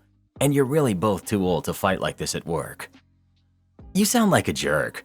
You look down on your family and the people you work with. You see them as below you because you're so well educated compared to them. Remember, you have the same job as them, even if it is just temporary. If you think this physically demanding job is hard for you, imagine how hard it is for your 50-year-old aunt and others who find it just as hard, but they genuinely rely on it. Being humble is free. Aunt was maybe a little too condescending with you, considering you are a grown adult now, but remember to act like one if you want to be treated like one. Everyone sucks here. I know you were at the end of your rope and you lashed out, but you accomplished nothing. You haven't changed her worldview. Your best revenge will be going off and living the life you're working towards. She'll still complain behind your back, but in the end, she's not your problem. She doesn't sound like a very good person. I do have some problems with you dissing manual labor. You may not be made for it, but it puts food on the table, furniture in your home, and a multitude of other things you use every day and take for granted. When you're working in a lab, just remember that all of the equipment you use doesn't load and unload itself off of trucks. Learn to ignore her. My prematurely born son needs surgery, and my mom blew me off. I found out that my premature son will need surgery on his skull to correct a prematurely closed suture. I made the mistake of confiding in my mom that I was falling apart and asked if she could come over. She initially said yes and asked when. I told her that today would be nice, considering she doesn't work, so it wouldn't be burdensome. However, she can't come today. The reason? She needs to pick up her prescription for my dad tomorrow.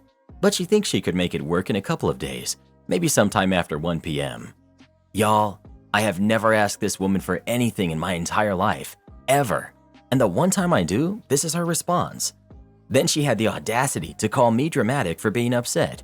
She called me dramatic after I begged her multiple times to come because I was having a panic attack.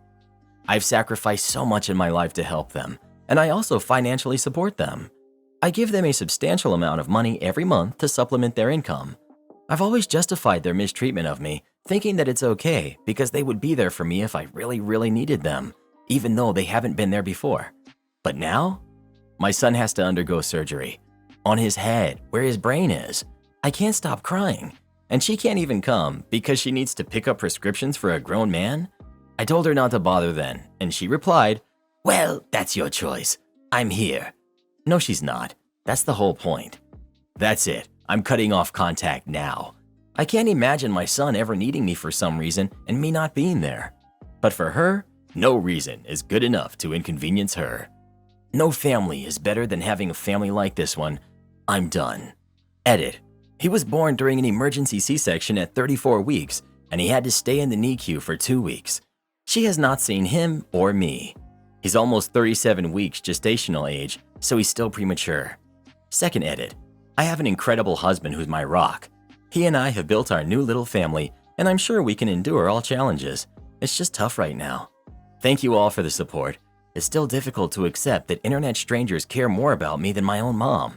Despite years of therapy, I don't think the pain will ever completely go away, especially in vulnerable moments like this. Clearly, you need to save all of your money for your new son. Yes, now her son is here. She will need the money she has previously given to her parents. Her kid will need a college fund, medical bills, etc. No more for the freeloaders. OP. Yup, fortunately, my insurance through my law firm is pretty good, so we're not financially concerned. But absolutely, any money previously given to them, outside of prescription dog food for their dog, which I will order myself now for him, is now just going to go into a savings account instead. Would I be the jerk if I didn't go to my brother's wedding? I'm 32, female. My brother, who's 28, recently proposed to his girlfriend, who's 22, of 6 months. They have set their wedding date for December 13th, the same day they met, with the ceremony scheduled for 5 to 6 p.m. I have two concerns about this. Firstly, I live 3 hours away and work as a teacher, which means I have only one personal day per year. Their wedding falls right in the middle of finals for my district, and attending would require me to use all my personal time off due to the travel involved. I would have to split my time off between the 13th and the 14th. My family is pressuring me to attend, but I don't think it's fair to demand that I give up my only personal day for my brother. Let me explain why. My boyfriend of 3 years bought a house when we first got together. He switched jobs last year to work in a more supportive environment with better opportunities for advancement. However, his company is currently experiencing an unexpected slow season due to the economy, and there isn't enough work for everyone at the moment. He barely earns enough to cover expenses, and this has been the case for a few months.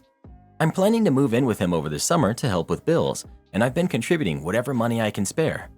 I had hoped for an engagement ring or a wedding next year, but some financial setbacks related to home ownership, such as the need for his new gutters and replacing malfunctioning appliances, have significantly diminished those hopes. Now, regarding my brother, since he proposed 3 weeks ago, he's been consistently rude to me about his engagement.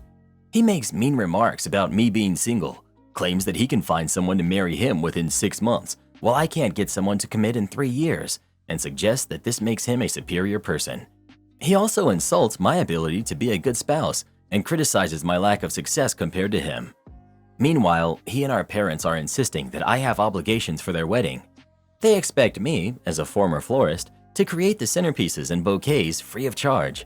Additionally, as a jewelry maker with a small business, they want me to create custom jewelry for the bridal party. They also expect me to act as a chauffeur for our elderly grandfather, arriving early to set up, stay late to clean up, and even serve and do dishes during the reception. Given my brother's attitude, I believe I'm well within my rights to demand some changes. Specifically, I would like him to stop bullying me about my marital status and the demands they're placing on me, considering they deliberately chose a day that would be inconvenient for many people to attend. I feel they're expecting too much from me without even considering if I can make it all work, especially since I might not be able to take time off due to finals. So I think I know the answer, but I could use some insight. Would I be in the wrong if I choose to not attend my brother's wedding? Here you go. I'm sorry, but I will not be able to attend, nor help in any way. No is a complete sentence. Don't do this to yourself. Just say no. Not the jerk. Several Reddit pearls come to mind. It's an invitation, not a summons. Don't set yourself on fire to keep someone else warm. Plus, your brother is a jerk. Never reward bad behavior. Am I the jerk for getting mad once I found out my package was stolen again? So, about 6 months ago, we moved into a new apartment. It's a house with 3 apartments, 2 on one floor and 1 on the basement. We live in the basement, and there's a guy in the middle apartment with no one else around. We ordered some curtains and other items from Amazon and had them shipped to our house. On the day of delivery, I went up to the porch and I couldn't find the packages. I knocked on the door and the guy answered. I introduced myself, and before I could say anything about the package, he said, "I didn't steal any package." At that point, I hadn't even mentioned a package. So I simply nodded and asked if he saw anything or if his camera captured anything. He shook his head and said, "That camera doesn't work, it's just for show." I left and assumed it was a mistake or some other issue.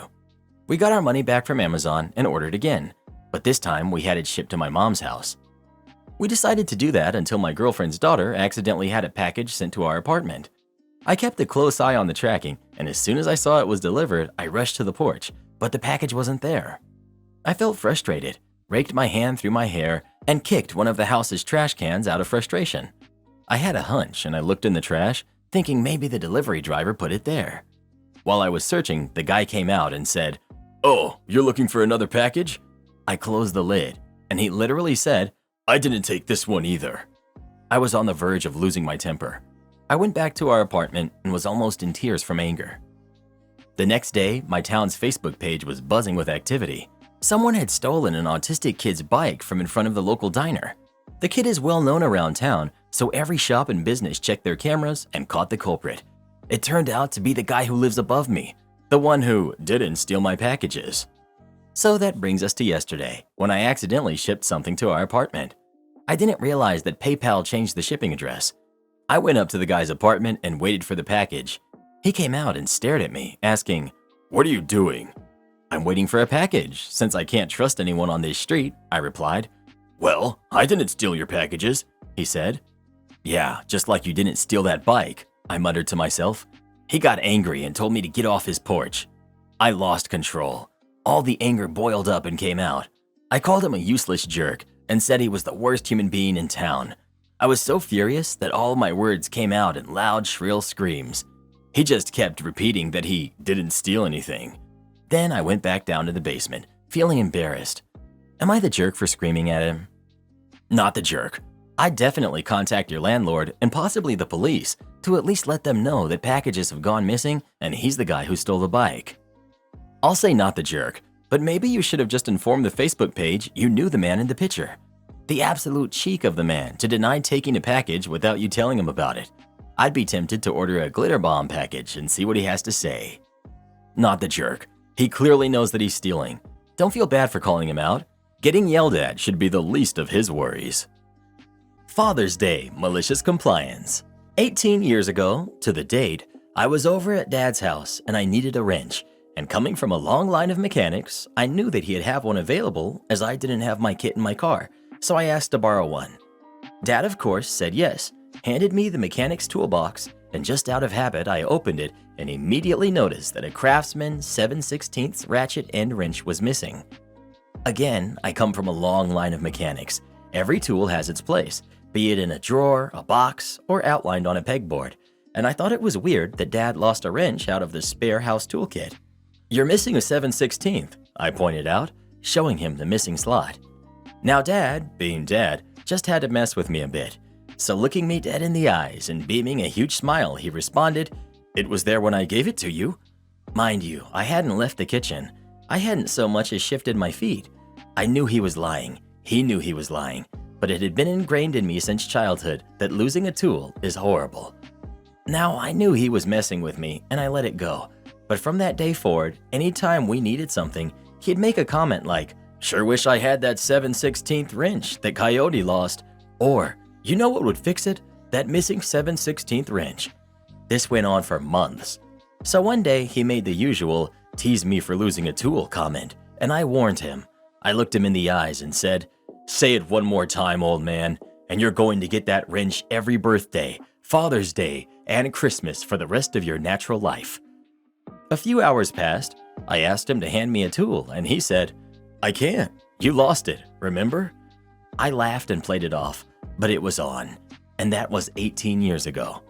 Today, being Father's Day, he just received his 52nd Craftsman ratchet end 7/16 wrench. Since that day, he's tried telling me he knows that I didn't lose it. I knew that already, that I don't need to buy it. Oh, yes I do. And he's occasionally tried to say it was a different size or item to get a different present, but we both know that's not happening. They're everywhere. Every coffee can, junk drawer, cabinet, toolbox, pegboard, or spare nail in the house and garage contains a Craftsman 7/16 ratchet and wrench. You know how they say you're never more than 8 feet from a spider? Well, in Dad's world, you're never more than 7 feet from a Craftsman 7/16 ratchet and wrench, because there are at least 2 in his truck at this point as well. When will it end? When the old man passes on. The last wrench will go in his cold hand so that he can tighten the bolts and heck, because I warned him. Darn it, I warned him. Happy Father's Day to all of you with weird traditions, jokes, and relationships with the man who made you who you are today. And if you need a wrench, hit me up. I know a guy. Am I the jerk for kicking my husband's friends out of the pool? I'm a working, sole income earner for the time being of 2. My husband has been struggling to find a job for 16 months. I don't know what's up with that, and so I've been solely paying for everything. As you know, it's summertime, and the kids want to go to the beach every weekend, but I'm busy working oftentimes, and my husband won't bother to take them unless he uses my car, which is a no for me because I need it for work. Anyway, so I put money towards renovating and upgrading our old pool so the kids could use it. Thing is, once the pool was ready, my husband started inviting his friends to come over and use it for hours. They'd basically taken over, preventing the kids from even using it. They complained about being denied the pool several times, which caused them to get upset. So what I did was talk to my husband about it, and I told him to limit his friends' usage of the pool. He flipped out on me, saying it's his house and his water too, and I can't control what he does or who he brings over. I got mad and in return told him that tomorrow the kids get the pool, or else I will ban his friends from it completely. He side-eyed me and said, "Fine, they can have the darn pool tomorrow." Well, the next day, my daughter calls me crying, saying Dad brought his friends over and refused to let her and her brother use the pool again. I was livid. I literally left work right then and there and came home. I saw him and his friends in the pool messing around. I just screamed my head off at them, telling them to get out. My husband tried to get involved, but I told him off and had all of his friends leave. He blew up at me for acting like a lunatic and said I was being controlling and shameless. I said I already told him to let the kids use the pool, yet he ignored my request. He yelled at me saying, just because I paid to fix the pool doesn't mean I own it. He then went back inside and started calling his friends one by one to apologize on my behalf, since he said I was too shameless to do it myself. He then left the house and hasn't been back yet. Edit. 1. I paid for the pool to get renovated and upgraded. 2. He and his friends are always there using it, giving me and the kids no chance to spend some time in it. 3. He and his friends trash the pool every single time. They drop food and drinks, and I end up having to clean it myself. He left the house and hasn't been back yet? Good. You're not the jerk. Yeah, I'd be looking at divorce lawyers over this. 16 months unemployed, trashing the home with his buddies, being a jerk to the kids, and turning it all into a blowout power struggle with his wife when she objects? What, if anything, does this man bring to a marriage that would make this relationship worth saving? Not the jerk. It would be one thing if he enjoyed the pool with his pals now and again, but your husband has no job, and if he's messing around in the pool this much, then the kids can't even use it. He's definitely a jerk with a sniff of deadbeat about him. He's being an awful dad too by hogging the family pool, which sounds like he barely contributed anything towards, so the kids are literally crying for not being able to use it. What a jerk your spouse is. Tell him to get a darn job ASAP. Do this next. Tap here on your screen to come see our new podcast playlist, where you'll find thousands of hours of the best stories you've ever heard. Or tap the one on the right. That episode is specifically just for you, based on other videos you've enjoyed the most.